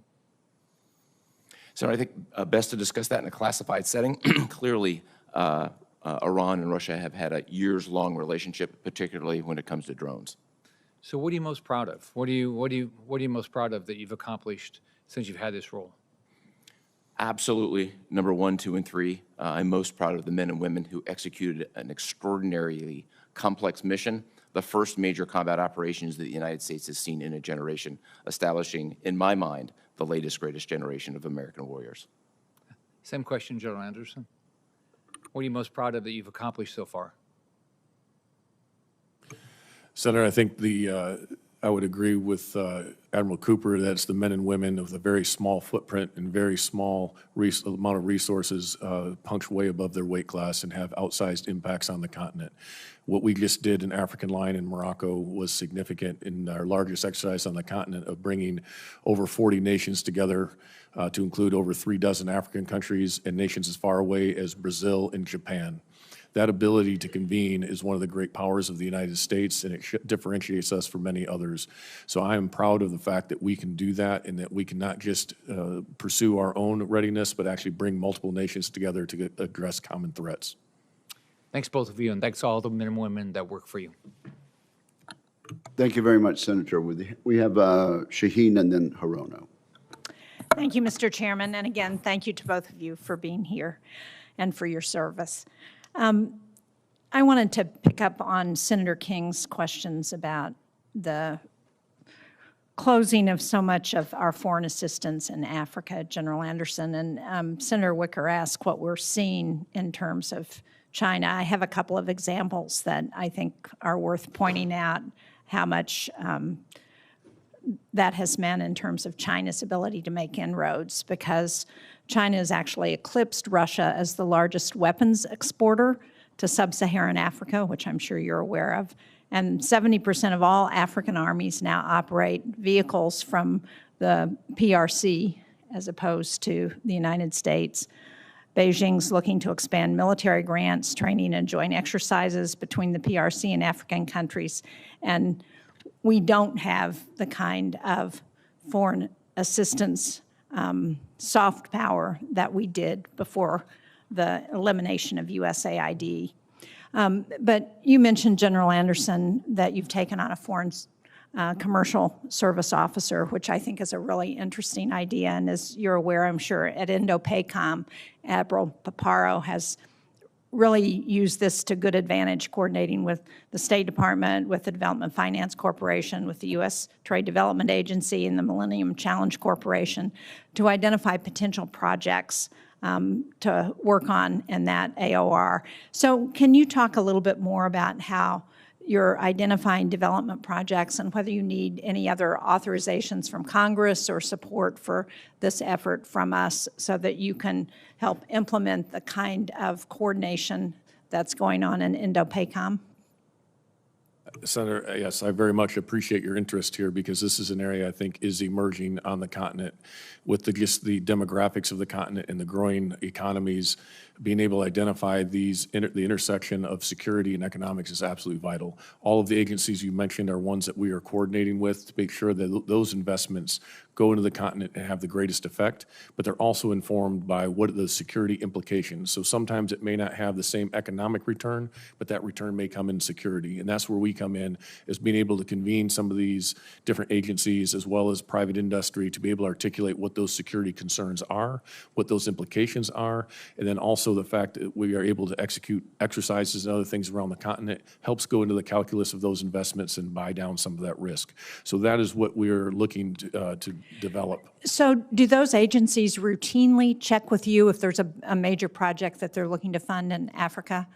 So historically, no, and that's why we're standing up a very small unit within the headquarters in order to have that point where they can help facilitate these discussions, because often they didn't know where to have them. And is that something that Congress can be helpful with in terms of trying to encourage that sort of coordination? I think there are ways that encouraging that coordination would be very helpful, and being able to articulate this across the committees that oversee these various agencies and understanding how that interrelation of national power can come together, that it's not always the military lever that produces a security outcome, but being able to have that dialogue I think would be critical. The other area that I think would be very helpful also is incentive structures that help energize our industrial base to help produce the equipment that our partners want.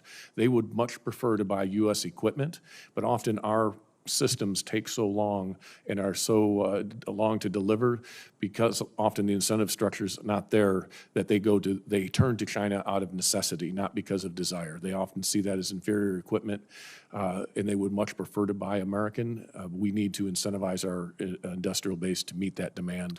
Yeah, I agree. And as you know, it's an issue not just in that respect, but in a whole lot of other areas in terms of the challenges with the industrial base. Admiral Cooper, one of the things that's gotten a fair amount of attention in recent weeks has been President Zelensky's working with some of our allies and partners in the Middle East in response to the war in Iran on the expertise that the Ukrainians have developed to address counter-drone responses. Can you talk a little bit about what you're seeing with respect to that and whether our allies and partners find that kind of support helpful from the Ukrainians? Senator, I think most significantly, we adopted a large number of tactics, techniques, and procedures that the Ukrainians have passed us that have helped us defend Americans. And all of our partners are working with Ukraine in some way, shape, or form. I'd really defer to them, let them talk about it. But are they more effective as a result? Yes. Thank you. Thank you, Mr. Chairman. Senator Harona. Thank you, Mr. Chairman. Before I begin my questions, I want to again take a moment to highlight the true costs, both for the military and everyday Americans, of the president's illegal war with Iran and summarize how we got here. 13 brave U.S. soldiers have been killed and more than 400 have been wounded. The DoD is now estimating that this war has cost over $29 billion and costing more every single day. The continued closure of the Strait of Hormuz, which somehow caught the president by surprise, is directly contributing to the growing affordability crisis that Americans are facing. And negotiations are at a stalemate, but it's becoming clear. This president's plan is to attempt to secure an agreement that looks very similar to the 2015 JCPOA, which my colleague, Senator King, referred to, which this president recklessly tore up in 2018. As you recall, the JCPOA, which was an agreement that also included countries, not just us, it included France, the UK, Germany, China, and Russia. And the JCPOA put limits on Iran's nuclear program with a rigorous inspection and monitoring program run by the IAEA, all of which was tossed out by President Trump. And while that agreement did have a sunset clause, what we should have done was work diplomatically with our allies to extend it. Instead, here we are, engaged in another endless war in the Middle East, no end in sight, that is driving up costs, undermining military readiness, and alienating our allies with neither a clear rationale for starting the conflict, which the president originally said, oh, well, then maybe there'll be regime change, and now he seems to have landed on preventing a nuclear-capable Iran, which was exactly what the JCPOA was intended to do. Admiral Cooper, did the president ever explain to you why he tore up the JCPOA? Senator, that's a policy matter that I would have expected anyone to discuss He never with me. explained to you why he tore up the JCPOA. He either explained it to you or he Senator, I didn't. was I'm in not a- asking you for the actual conversation, but did he happen to explain to you why he did something which led to the very nuclear crisis that we're now confronting regarding Iran and their enriched uranium? Senator, I was in a completely different assignment when this occurred 8 years ago. So apparently the president didn't have a discussion with anybody. In fact, it was a unilateral decision that he made. Now, you have vast experience, Admiral, and the Navy, et cetera. And before we attacked Iran, did it cross your mind that Iran may close the Strait of Hormuz? Senator, as you know, one of my responsibilities as a combatant commander is to generate a wide range of options with associated risks and opportunities, present those to the Secretary and to the President. I think it'd be inappropriate to talk about what those specifically Well, are. I'm just asking but whether we with- always make them very comprehensively. Excuse me. I'm asking whether with your experience, the thought that should we attack Iran, that they would close the Strait of Hormuz, did that cross your mind? Senator, I've transited no? through the Strait about 100 times. I think of the Strait of Hormuz virtually every day. So is that a yes? I That think- you I think are it very has- aware that the Strait of Hormuz, the very thing that happened, that is something that you contemplated happening. I hope that is the case because with your experience, I have to conclude that you contemplated that possibility. So you did mention that our diplomats are engaged in the negotiations. Well, who are those diplomats? Senator, I really would refer to the White House, who specifically is engaged. Well, apparently the diplomats are Jared Kushner, who I don't think even works for our country, and Mr. Whitlock, Steve Whitlock, who happens to be I don't think he has a lot of experience engaging in these kinds of negotiations. So here we are. The JCPOA, which was a very intense, the results of very intense negotiations among many countries. And for us to act as though the idea of a nuclear Iran is just something that occurred to President Trump and not to his predecessors is pretty ridiculous. And in fact, we had in place a regime that was intended to do that very thing, which was to prevent a nuclear Iran. Mr. Chairman, thank you. Thank you, Senator Hirono. Senator Cotton. Gentlemen, thank you for your appearance and your service to our nation, and many thanks to all the troops that you represent. Admiral Cooper, some critics of Operation Epic Fury have referred to it as another forever war. In your opening statement, in the third sentence, in fact, you say, since 1979, the Iranian regime has terrorized the region. Is it fair to say the only forever war here is the war of terror that Iran has waged against the United States and the civilized world for 47 years? I would agree that that was a sustained effort by Iran. Okay. Let's take a look in context, since my Democratic friends have wanted to talk so much about the JCPOA, about not just Epic Fury, but about Midnight Hammer as well. So where we stand today in mid-May versus where we were not even a year ago, 11 months ago.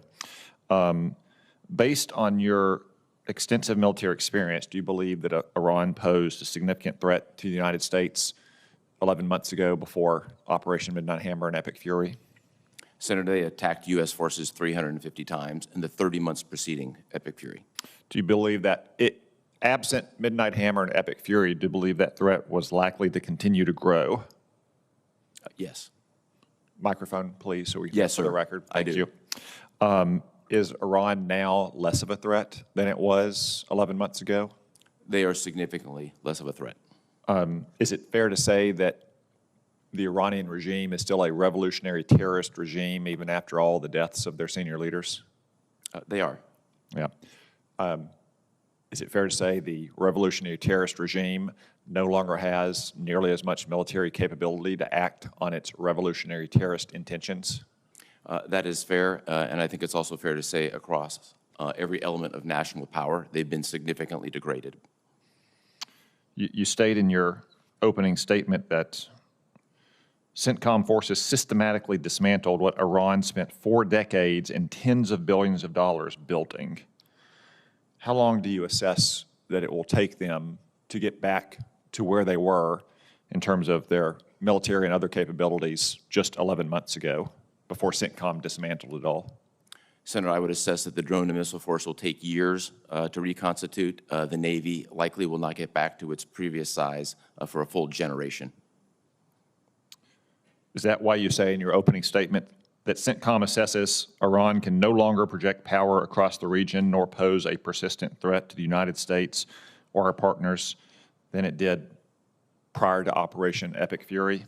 They certainly cannot do it at the level of mass that we all saw, with hundreds of missiles and drones raining across the Middle East.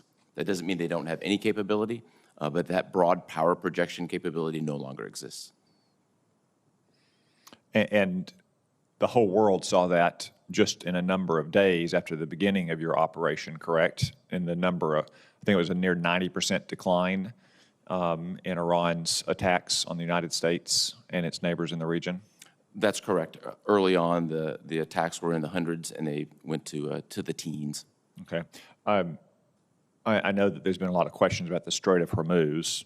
To be clear, the Strait of Hormuz was never part of our objectives, but we knew, as anyone who looks at a map would know, that Iran has the power to temporarily close the Strait of Hormuz. Is that correct? That's accurate, Senator. Is it fair to say that the United States and our partners have the power to permanently open the strait? Without getting into specifics, we have the military power, yes. Could you talk to us a little bit about what the blockade in the meantime has done to Iran? Yes, sir. The blockade was implemented within 24 hours of presidential direction based on a plan that we had on the shelf.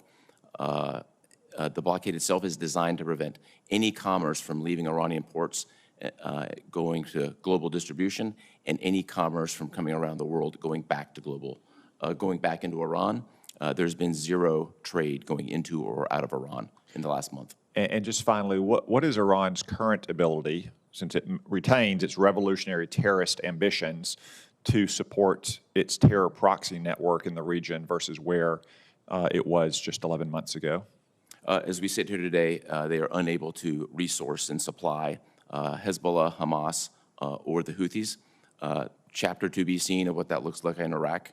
New prime minister wants to distance himself from Iran, but we'll see. That's what it is committed to. We'll see what that looks like. So they can't support their terrorist proxies. They're years and years away from reconstituting, if at all, their missile and drone forces and their nuclear program, and they're a generation away from rebuilding their Navy.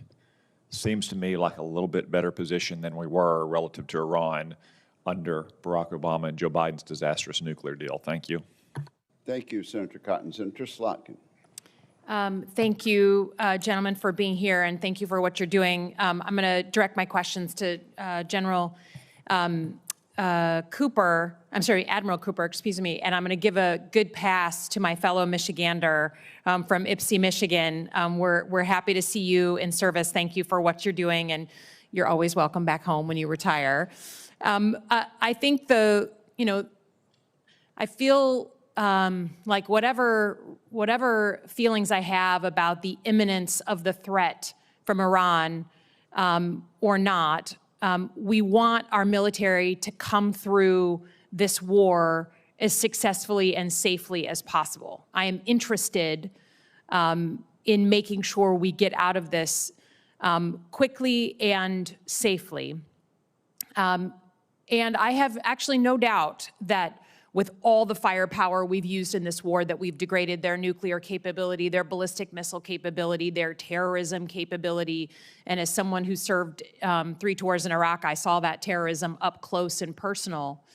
But it is hard to say, sitting here with the Strait of Hormuz closed and every American feeling a deep, deep spike in the price of gas, and that we're only in the beginning of that we can't say we are overall better off until that strait is opened.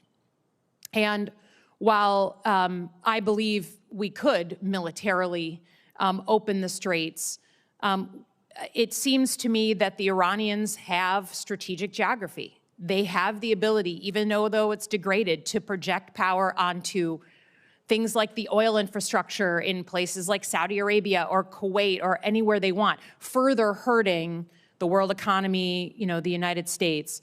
Do you believe, is that correct, that while militarily we may be able to physically open the straits, that they still retain the ability to affect infrastructure in the region and therefore kind of have a veto power over the world economy right now? Senator, from a military perspective, I would characterize Iran as having a remnant capability across multiple domains. In terms of veto power, I'd really would defer to policymakers for that characterization. But, sorry, can they strike oil infrastructure across the Persian Gulf?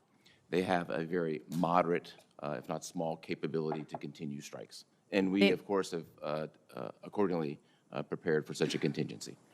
Okay, but if we have the power to militarily open the straits and their threat is, quote, moderate or small, why wouldn't we just do it? So I really would defer to policymakers in this particular matter.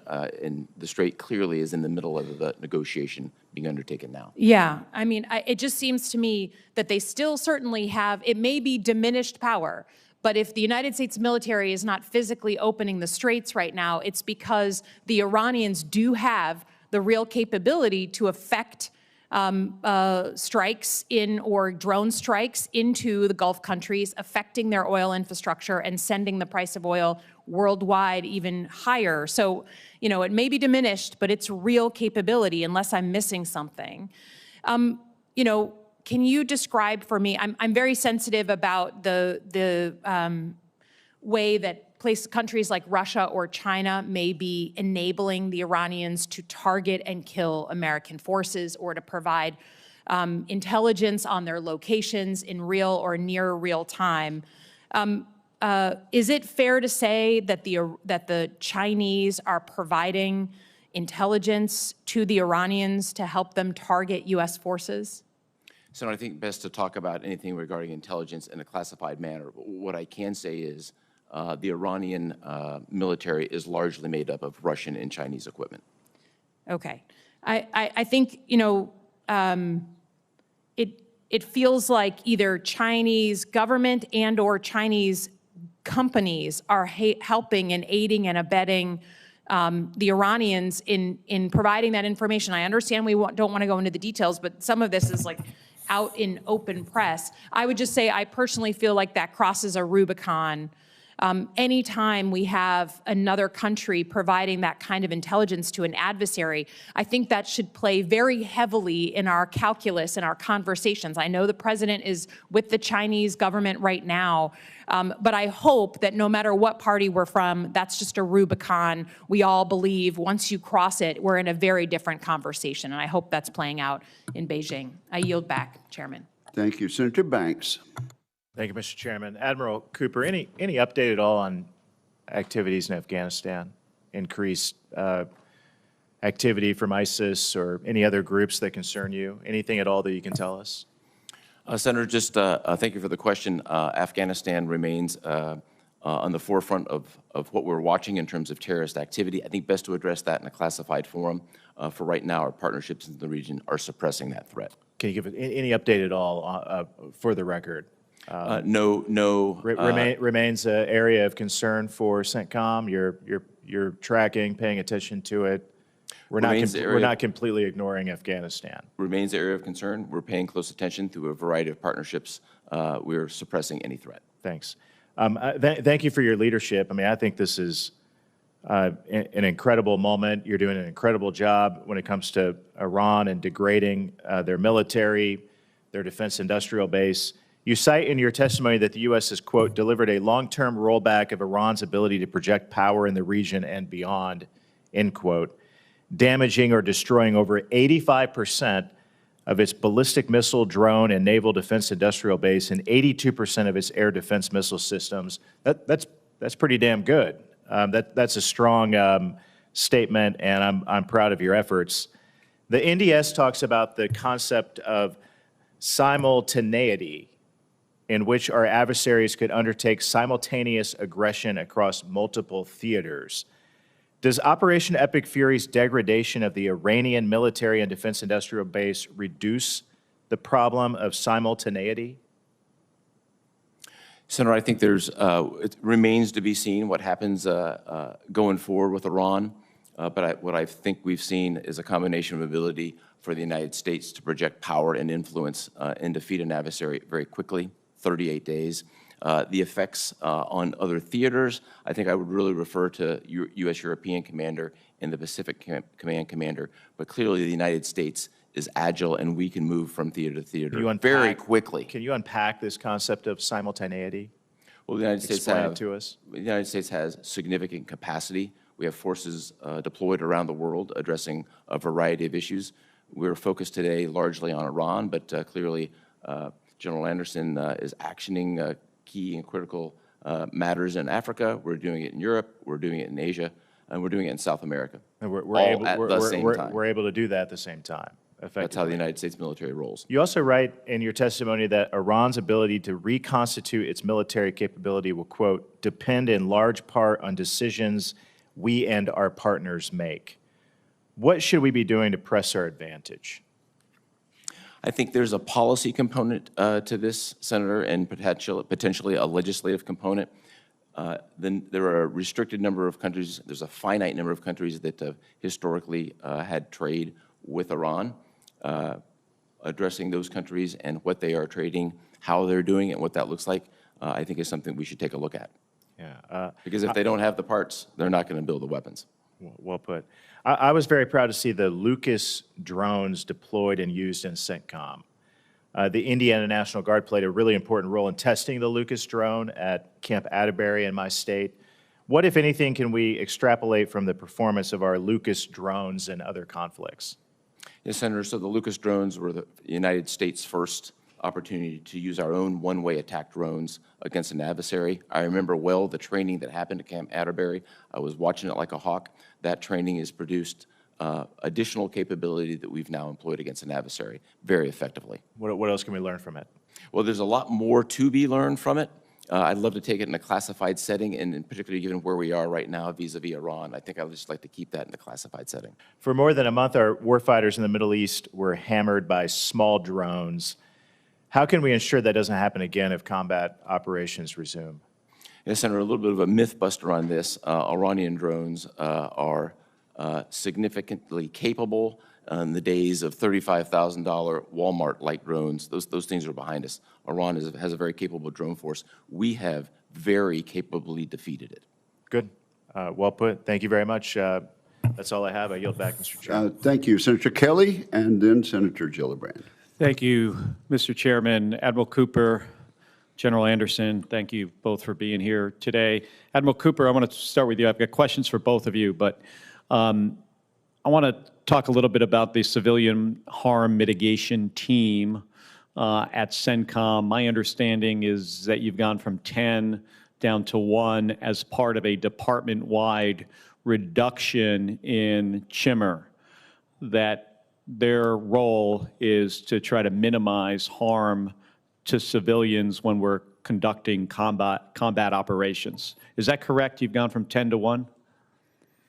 Yes, sir, that's the billet, but there's a larger component to this. Over a course of years, we've gone from compliance to civilian casualties and risk mitigation being just part of the culture. There are dozens, if not hundreds of people who are involved in this process. What did those 9 individuals do who were removed from their jobs? They're now integrated in other capacities. They've retained other capacities in the joint, what we would call joint But what fires. were they doing when they were part of the civilian harm mitigation team? They're playing a key role in helping us move from compliance to culture on CIFCAS, focusing on it every day, which they continue to do. So by your estimates, how many civilians have been killed or injured over the course of this war? The investigation on the one incident that we've had after more than 13,000 strikes is still underway. We'll certainly be transparent, release that when we can. This is a matter that I'm passionate about. I'd like to use the occasion to invite you, other members of the committee, and your staffs to Tampa to take a look at what our targeting process looks like. If you were to find out that there was an error in the targeting process, would you reinstate some of those people that were removed from that team? Sir, it's a hypothetical. I think I'm always looking to organize to purpose, and we'll just see what the investigation Are you shows. taking any additional steps now because of the civilian casualties to date? We have taken additional steps. Our additional steps have been very proactive throughout Epic Fury. Our staff specifically warned the Iranian people more than 100 times about the threat of them being used as human shields. I personally warned the Iranian people on March 8th, 11th, and the 23rd that they had the potential to be human shields, and that communication was very effective. So again, we're moving not just targeting, but a proactive measures to minimize. All right, well, civilian thank you casualties. for doing that. General Anderson, so China and Russia continue to expand their influence across Africa. We discussed this with misinformation, disinformation across many African countries. You requested $94 million for information operation activities. You were promised, and this is in fiscal year 26, you were promised $25 million from the department. You ultimately received only $19 million. Could you talk about the difference between having $19 million to do that job and $94 million? Like, what are you able to do if you were fully funded? General Anderson, I get it. I mean, we see this stuff all the time. The amount of misinformation that comes from the Chinese and the Russians, it is a huge problem. But if you could just explain to us a little bit about what you could do if you had the full request. Senator, I think the key point there is right now we are in a reactionary mode to propaganda and to other information operations to what we can do at the moment. What the fuller funding would do, especially if it's consistent over time, would allow us to build an information campaign and address these issues across the continent. We're one of the few organizations that looks across the entirety of the continent and can understand how these propaganda and misinformations play across borders. We work very closely with the State Department and U.S. embassies on this to make sure our messaging is key, but this would allow us to do is help coordinate that messaging across regions and across the continent to highlight the issues that come with this misinformation, especially as much of it is destabilizing the democracies across the region. Do you ever feel like we should be countering some of their disinformation with disinformation of our own? Sir, I think the most powerful tool we have is the truth. What America brings is very unique. We're still a beacon of hope and light in the world, and I think we should be willing to talk about who we are. This is America's 250th anniversary. There's a long history on the continent that is, I mean, it's good and bad, but there's a lot of good that we can talk about of what America brings. The fact that John C. Robinson founded the Tuskegee Airmen, 2 years later founded the Ethiopian Air Force, and then went on to found Ethiopian Airlines, which is now the pride not only of Ethiopia but Africa.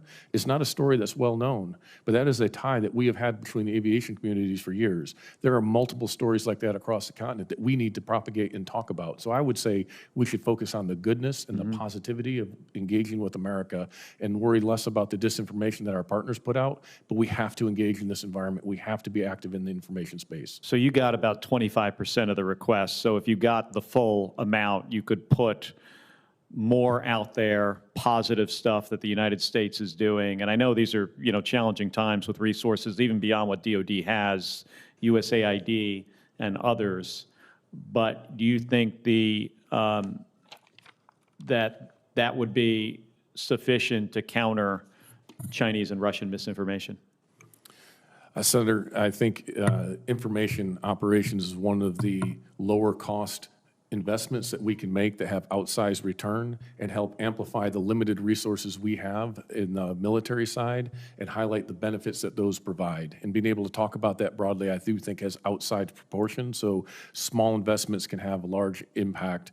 And this is an area of information where I think we can make a lot of gains, even despite our smaller physical presence, that can highlight the totality of what the United States brings. I 100% agree with you, General, and we should really look into getting you the resources you need to do this job. Thank you. Thank you.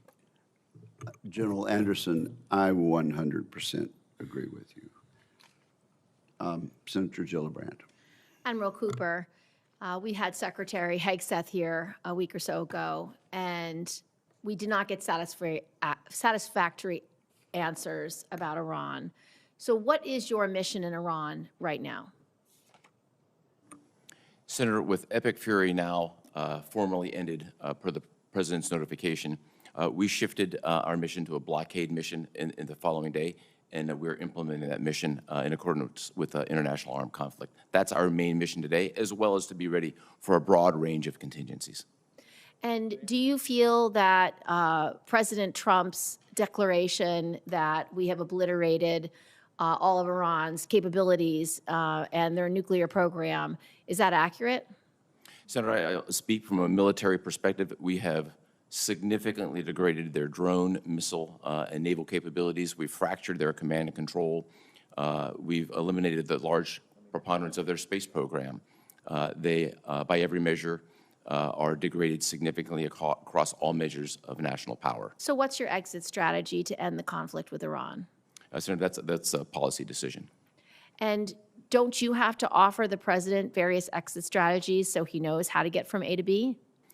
Senator, consistent with my statutory obligations, I provided a broad range of options along with risks and mitigations through the Secretary. So given your current mission, how many more days, weeks, months, years are we going to be at war with Iran? Well, as we sit here today, we are in a ceasefire, and the way ahead will be determined by our policymakers. Well, currently, we are still spending $1 billion a day on this war with Iran. And I can tell you from my New York constituents, they're furious about it because $1 billion a day could be lowering their housing costs, lowering their food costs, lowering their health care costs, lowering the cost of everyday expenses that continue to go up because of the war in Iran. With the price of gas as high as it is, the price of diesel as high as it is, it means everything that they have to buy for their families is more expensive. So we expect from our military leaders a plan about why and how long we are going to be spending $1 billion a day, and I have not seen that plan or the why from President Trump or Secretary Hegseth. So I'm hoping, as the military person in charge of operations, that you have a plan to end this war and to stop spending $1 billion a day. Senator, we have a broad range of plans and contingencies consistent with my obligation to provide that advice, both to the Secretary and the President. We've done so. Decisions will be made by our civilian leadership, and my job will be to execute them. The second concern I have, Admiral Cooper, is how we've prosecuted this war to date. We have data and information publicly available in publications like the New York Times that 22 schools have been hit, hospitals, dozens of hospitals have been hit. We have regulations. We have the law of war. We have human rights obligations. We have our own targeting requirements to avoid civilian harm and death. Have you been implementing all the laws that are required under current law to minimize civilian death? Senator, we have executed every operation consistent with the law of armed conflict. The subject of civilian casualties is a particular passion of mine. We pay attention to it. We follow all the procedures and have gone above and beyond to, in my case, personally warn the Iranian people of several instances during conflict where they were being potentially used as human targets. If they've been warned, how did we then bomb 22 schools? There's no indication that we have that has been corroborated. Zero. How many schools have we bombed? There is one active civilian casualty investigation from the 13,629 munitions. So how do you explain the publicly available information that 22 schools have been hit and multiple hospitals? There's no way that we can corroborate that. No indication of that whatsoever, Senator. There's no way you can corroborate or no indication of it? Which one? No indication.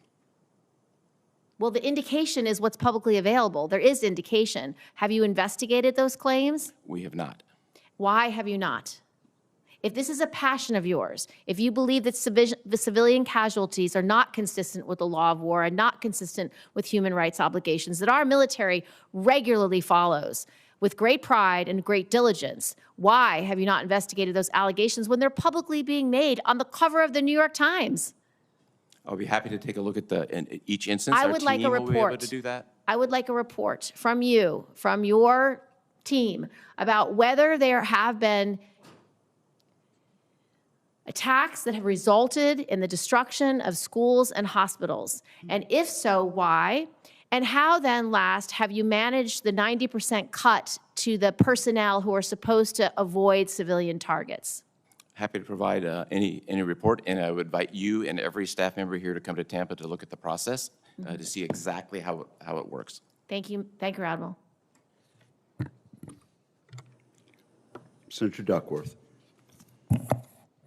Thank you, Mr. Chairman, and thank you, gentlemen, for being here. Admiral Cooper, the Senate received a letter from President Trump on Friday, May 1st, stating that hostilities with Iran have ended, and you just stated here that we are no longer operating under Operation Urgent Fury. Would you say that we are still engaged in hostilities with Iran, or have they ended? Consistent with the President's letter, those Epic Fury is complete. We are operating under international armed conflict rules in the implementation of the blockade. So are we engaged in hostilities with Iran, yes or no? We are not. We're in a ceasefire. The Strait of Hormuz remains blocked, right? You're engaged in a blockade, are you not? The blockade is against Iranian ports, commerce going in and coming out. It is the last thing we would want to do is blockade the Strait of Hormuz. And as we've seen in the last week, there have been instances of ships coming in and out, including our own. But under international law, a blockade is an act of war. So if you're actively blockading Iran, then you are engaged in we are currently in an act of war with Iran under international law. That a blockade is one of the definitions of an act of war under international law.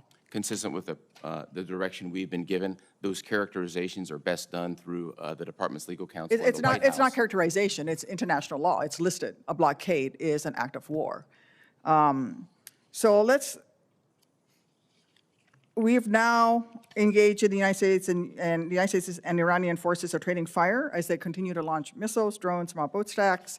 President Trump himself says the ceasefire is on life support, and he repeatedly threatens to renew U.S. military strikes. And to be clear, no one is disputing the valor and professionalism of our military.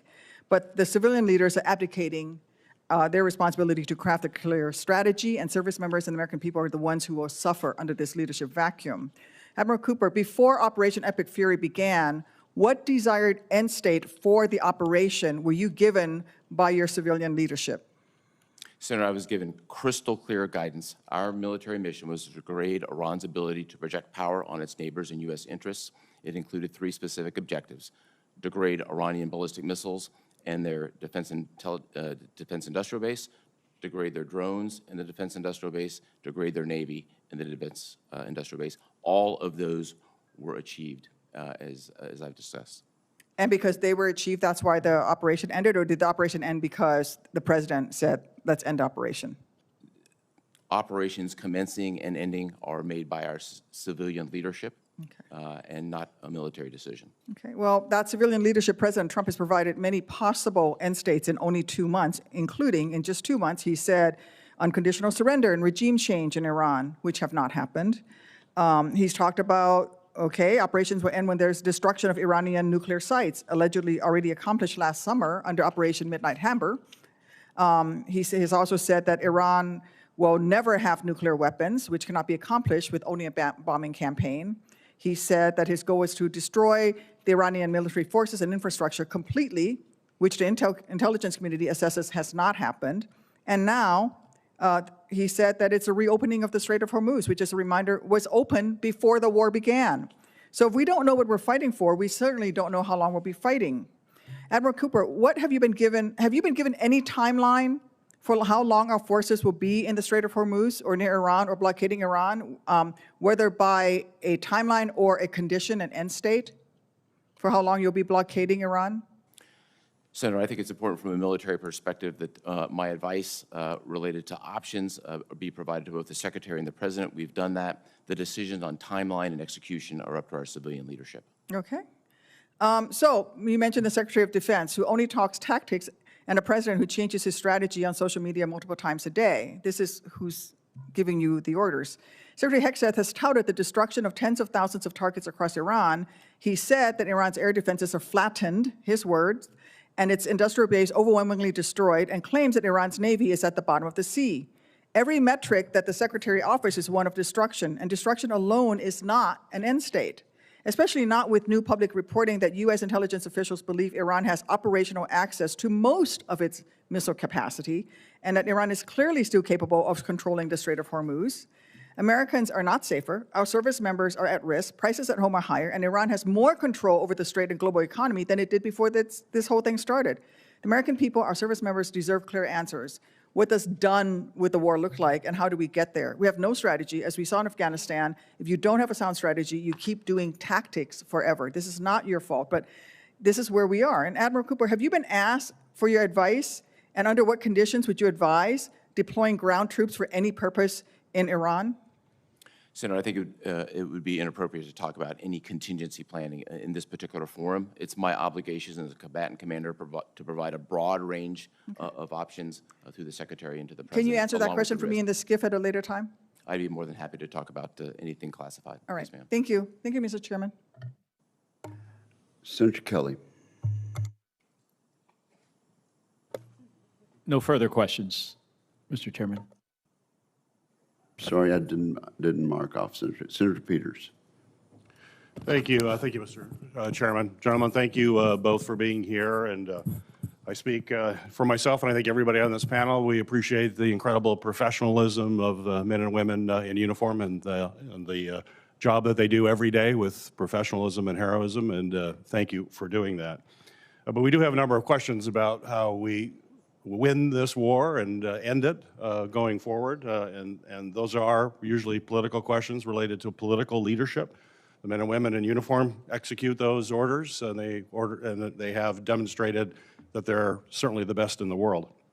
But Admiral Cooper, you mentioned that the current mission right now is basically the U.S. blockade of Iranian ships or ships that are transiting the Straits of Hormuz to Iranian ports. That's in response to Iran basically effectively shutting down the Strait of Hormuz before that. As you know, experts across the political spectrum and multiple political administrations have all agreed that a war against Iran's first moves would be to mine the Straits of Hormuz to prevent tanker traffic. But despite these known risks and repeated claims that the DoD has planned, and I'm sure you have plans. I attended the War College. I've served in the Navy. There are no shortage of plans that we have. That you have plans to deal with the closing of the strait. We had 4 minesweepers that were stationed in the Middle East were just retired last year, and our remaining minesweepers were either stationed in Japan or not pre-positioned in the region. This is despite public reporting that we currently already have limited unmanned mine clearance capacity.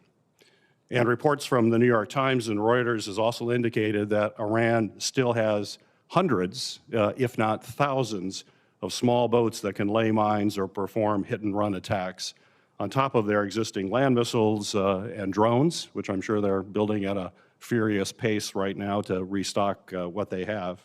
And this is on top of existing land missiles and drones. The American people, as we all know, are already paying higher prices in the United States. Inflation is up as a result of chaotic tariffs that President Trump has put into place. And now, thanks to this war and the Straits closure, they're paying high gas prices that continue to rise as well, putting a strain on family budgets. So my question for you is, if there was advanced planning, and I'm sure there was advanced planning about the Straits closure, why were the minesweepers not pre-positioned in the region when it had been publicly reported that we already have limited unmanned mine clearance capacities? When you have a plan, usually before you execute the plan, you make sure that all your assets are in place to actually execute that plan. So it's curious that those assets were not there. Why? Senator, I think best to talk specific tactics and operations in a classified environment. What I can say here is we did have sufficient and continue to have sufficient mine clearance capability in the theater. Because it happened to not be in those 4 vessels that were decommissioned after decades of service, I think is an interesting point. The support and the ability to conduct countermining comes in a lot of different flavors, best to discuss in a classified environment. And I don't mean to get into that. I understand that totally. You don't want to do it. But it's clear that there is a concern about mines. We aren't seeing ships go through there. Commercial companies do not want to go through the straits. They're not going to put their ships at risk so they don't feel safe. To me, that speaks volumes as to whether or not it's safe, that there is a real concern there. And we know that the Iranians have significant capabilities to deal with that. You know, I asked a previous question related to strategy and really talked about von Clausewitz on war, which is, as you know, the seminal text on strategy that is taught in all the war colleges. And you know it better than I will ever know it. The concept of that is that in order to win a war, you've got to know the center of gravity of your enemy, and you have to be focused on able to neutralize that. What is the center of gravity in Iran? How are you planning? And that's a military decision as to what is the center of gravity. That's the kind of advice you would give a president. What is the center of gravity? So I'd really would defer to our policymakers to determine what they view from a policy perspective as the center of gravity. From a military perspective, we're focused on achieving military objectives, which is exactly what our men and women have done, and they've done it extremely well. Well, you do, as you know, and every war plan has a center of gravity that you identify, and then you work around that. So there is the war plan that we have for Iran would have the center of gravity. Why can't you share what that is? That's in the past. It's been before. We knew the center of gravity in the Persian Gulf War for Iraq. Colin Powell said it was the Republican Guard troops, Iraq's elite unit there. Obama administration in Afghanistan, Admiral Mike Mullen defined the center of gravity as building Afghan government support. They made this public. They weren't hiding the center of gravity, and our enemy knows what our center of gravity is, and we know what theirs is. There's no reason to keep that secret because the American people have a right to know what is it that we're trying to accomplish, and that's outlined very clearly in that term, a part of every military plan that is put forward. Yes, sir. I agree. Every war plan has a center of gravity, and those war plans are classified. I'd be more than happy to talk about it in a classified environment. Fair enough. Senator Rosen. Thank you, Chairman Wicker, and thank you, Admiral Cooper, General Anderson, for your service and your willingness to continue to serve our nation. Admiral Cooper, I want to talk about the International Stabilization Force.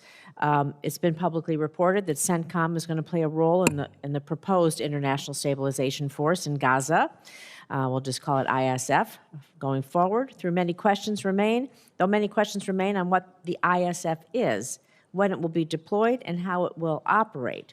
So can you clarify the roles of the U.S. and CENTCOM in the ISF? Specifically, is the vision for CENTCOM to retain command and control, or is there a timeline and mechanism for transitioning oversight to a multinational or civilian-led structure? Senator, first, great to see you again, and thank you for the question. Our role can be simply defined as one of support right now. The International Stabilization Force commander who's been designated is also dual-hatted as the commander of Special Operations Command Central.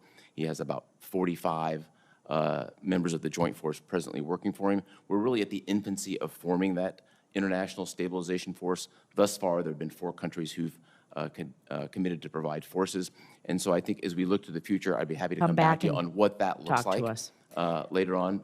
We're heading in the right direction, but we're just at the infancy of the process. Thank you. And speaking of heading in a direction, we need to talk about munitions sustainment, because Admiral Cooper, according to publicly available resources, the U.S. has fired at least 45% of its Patriot missile interceptors and more than half of its THAAD interceptors so far in Operation Epic Fury, and it's had to move air defense from other theaters. So can you talk to me about how this constrains our air and missile defense and those of our regional partners and allies like the Israel, UAE, and others who are also under attack?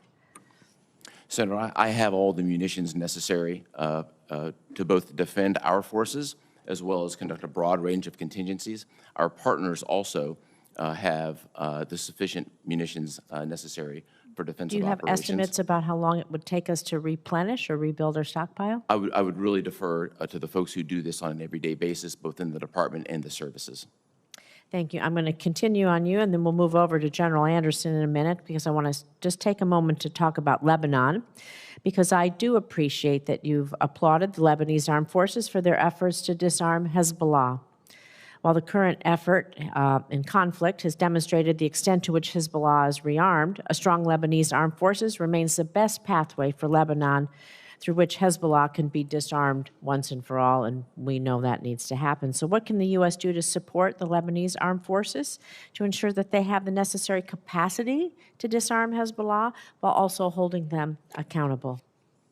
Senator, taking on the disarmament of Hezbollah is a tall order. They've been funded by Iran for decades with billions of dollars, and Hezbollah is inculcated into every fabric of the Lebanese society. I think right now our continued commitment with modest dollars to the Lebanese armed forces is helpful. They have, in particular, several units who can do more. We have to be, I believe our commitment could be to provide the funding necessary so that they can do more. Thank you.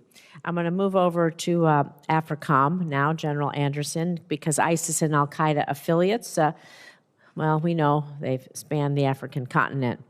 And so understanding, of course, this is an open setting, can you talk about the extent to which these franchises, that they work cross borders within local settings to coordinate with one another, and the threat that this poses to our priorities in the regions? And do you think there's a need for a comprehensive CT strategy on the continent? And if so, could you outline again, considering it's an open setting, broadly what that strategy might include, please? Senator, I appreciate the highlighting of the transnational threat that both al-Qaeda and ISIS pose. I can say in this setting that ISIS has several affiliates across the continent that are coordinating more and more, whether that's in the Golis Mountains of Somalia or the Lake Chad Basin of Nigeria or in the Sahel, as well as Mozambique and others. So this terrorist network has to be addressed holistically. They have to look at the entirety of the network. It's not any single node anymore. And so as we look at this, I coordinate very closely with Admiral Cooper, because ISIS still has a strong presence in CENTCOMs, AOR, as well as al-Qaeda. As we look at this, the strategy to go after this is to work with our partners, those willing and capable partners, enable them first and foremost to take on this threat. When they are unable to do that, then bringing in only the unique capabilities that the U.S. can bring in order to address those threats. We've seen that in the Golis Mountains, where we've been able to bring intelligence, ISR, some limited strike capabilities that has been able to disrupt their leadership network. This needs to be applied across all of these areas. So investments in additional ISR, investments in expeditionary capabilities, such as in a float forward staging base like the Herschel Woody Williams, that allow us to move to the point of need at the time of need, and then the force protection requirements that are necessary to protect that force in the expeditionary area. And I would add not just the force protection as in the counter UAS and the integrated air missile defense, which are critical, but also investments in emerging technologies that allow austere medicine, forward medicine, remote medicine, automated CASEVAC. These types of things allow us to become more expeditionary in order to get after these critical threats, and only the critical threats that pose threat to the U.S., and then enable partners as able to address these common threats. So it is a multifaceted strategy. I could even go into more, I won't in this detail, but really maintaining the relationships and the engagements are equally important, and having that pragmatic approach, opening dialogue with the AES states and the Sahel again, addressing this with places like Algeria and Morocco and Libya even, who share these concerns. Building those relationships are absolutely vital, because you cannot surge trust.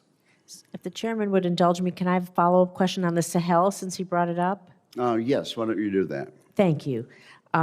We know, since you brought up the Sahel, but last month the JNIM and local militias in Mali executed coordinated nationwide offensive attacks, attacking Mali's capital, seizing the key towns, killing the Malian defense minister. Though these attacks were greater in scale and intensity than any other since 2012, and to clearly demonstrate the attackers' ability to strike against an expansive geographical area. So you're talking a little bit about the Sahel, but the permissive environment in the Sahel that's making these attacks possible, and what more can you do? Would you like to add if you want to speak a little bit more about Senator, instability there?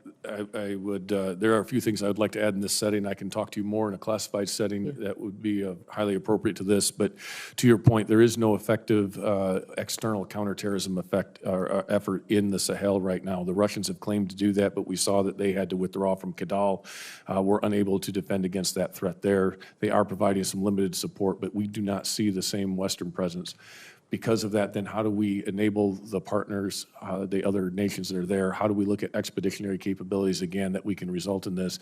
One of the key areas that we would need some assistance with is the authorities and ability to bring in and experiment with emerging technologies, whether that's in the surveillance and ISR type of technologies or in other over-the-horizon type capabilities, like I mentioned with the medicine and others, in order to reach, when there is a threat that threatens the homeland, to be able to reach it and take care of it, but more importantly, continue to enable the partners to address the threats in their local areas, and a lot of that's through intelligence sharing. I would be happy in a classified environment to talk in more depth. Thank you. I appreciate that. Thank you, Admiral General. Thank you, Chairman Wicker. Thank you very much, Senator Rosen, and I'm glad you brought up Lebanon and Hezbollah. So I'm going to take another round, Admiral Cooper. And to stop me when I'm wrong, on March 2nd of this year, Hezbollah attacked Israel in response to Operation Epic Fury. Is that correct? That's correct, sir. According to Israel's foreign minister, Hezbollah has fired 10,000 missiles, rockets, and drones at Israel during the past 2 months. Is that correct? I believe that's correct, sir. And in response to these attacks, Israel initiated a ground offensive in southern Lebanon, aiming to create an uninhabited buffer zone along its northern border and to push Hezbollah north to the Latini River. Is that correct? That's correct, Senator. To enable this operation, the Israeli military ordered the evacuation of southern Lebanon, displacing over 1 million people, nearly 20% of Lebanon's population. That is also correct. I don't know that that number specifically is correct, but the concept of the evacuation is correct.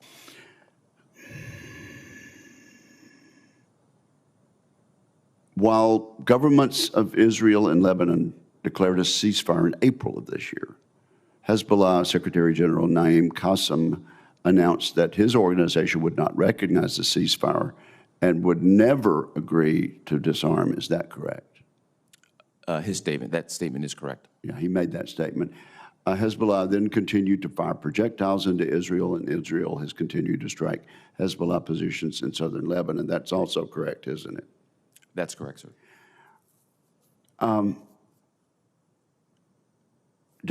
And I think Senator Rosen would wholeheartedly agree with me that peace between Israel, and I can't ask questions to my friend and colleague, but I think we would both agree that peace between Israel and Lebanon would be a wonderful development, and a wonderful development for America and for Israel.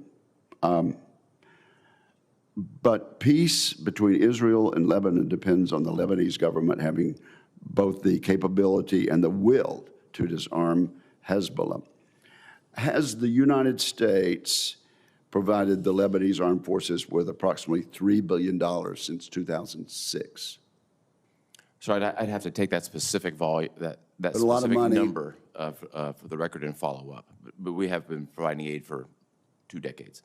Is it fair to say that the primary goal of U.S. support for the LAF, the Lebanese armed forces, was to counter Hezbollah? Yes, sir. And from 2006 until 2023, is it accurate to say that Hezbollah's rocket and missile arsenal grew from 2006 to 2023 from approximately 9,000 rockets and missiles to 150,000? As a result of decades and billions of dollars of Iranian support, that's correct. Israel's foreign minister alleges that Hezbollah fired more than 10,000 projectiles at Israel since the beginning of March of this year. In light of the Lebanese armed forces inaction, was Israel's offensive into southern Lebanon militarily necessary if Hezbollah's attacks were going to be countered? Was there another way to do that? Senator, I would really defer to Israel on intent and effectiveness, but just as a general statement. Militarily necessary, though. There are, it is an option among options, of which there are few, to deal with the Hezbollah problem. I appreciate Senator Rosen bringing this up, and it just would go back to the central point. It would be a tremendous achievement for Israel, Lebanon, the United States, and the Middle East if Hezbollah could be eliminated and allow the Lebanese people and the Lebanese government to resume the happy relations that we once had and strive for between the United States and Lebanon. Would Senator Rosen have any further questions? Then this concludes today's hearing. I want to thank our witnesses for their testimony, and I would acknowledge that many of the arrows aimed at these two witnesses were better aimed at people in the civilian leadership who, according to our great Constitution and our principles dating back to George Washington, are in control of policy. And I would commend these two military veterans for adhering to that Constitution.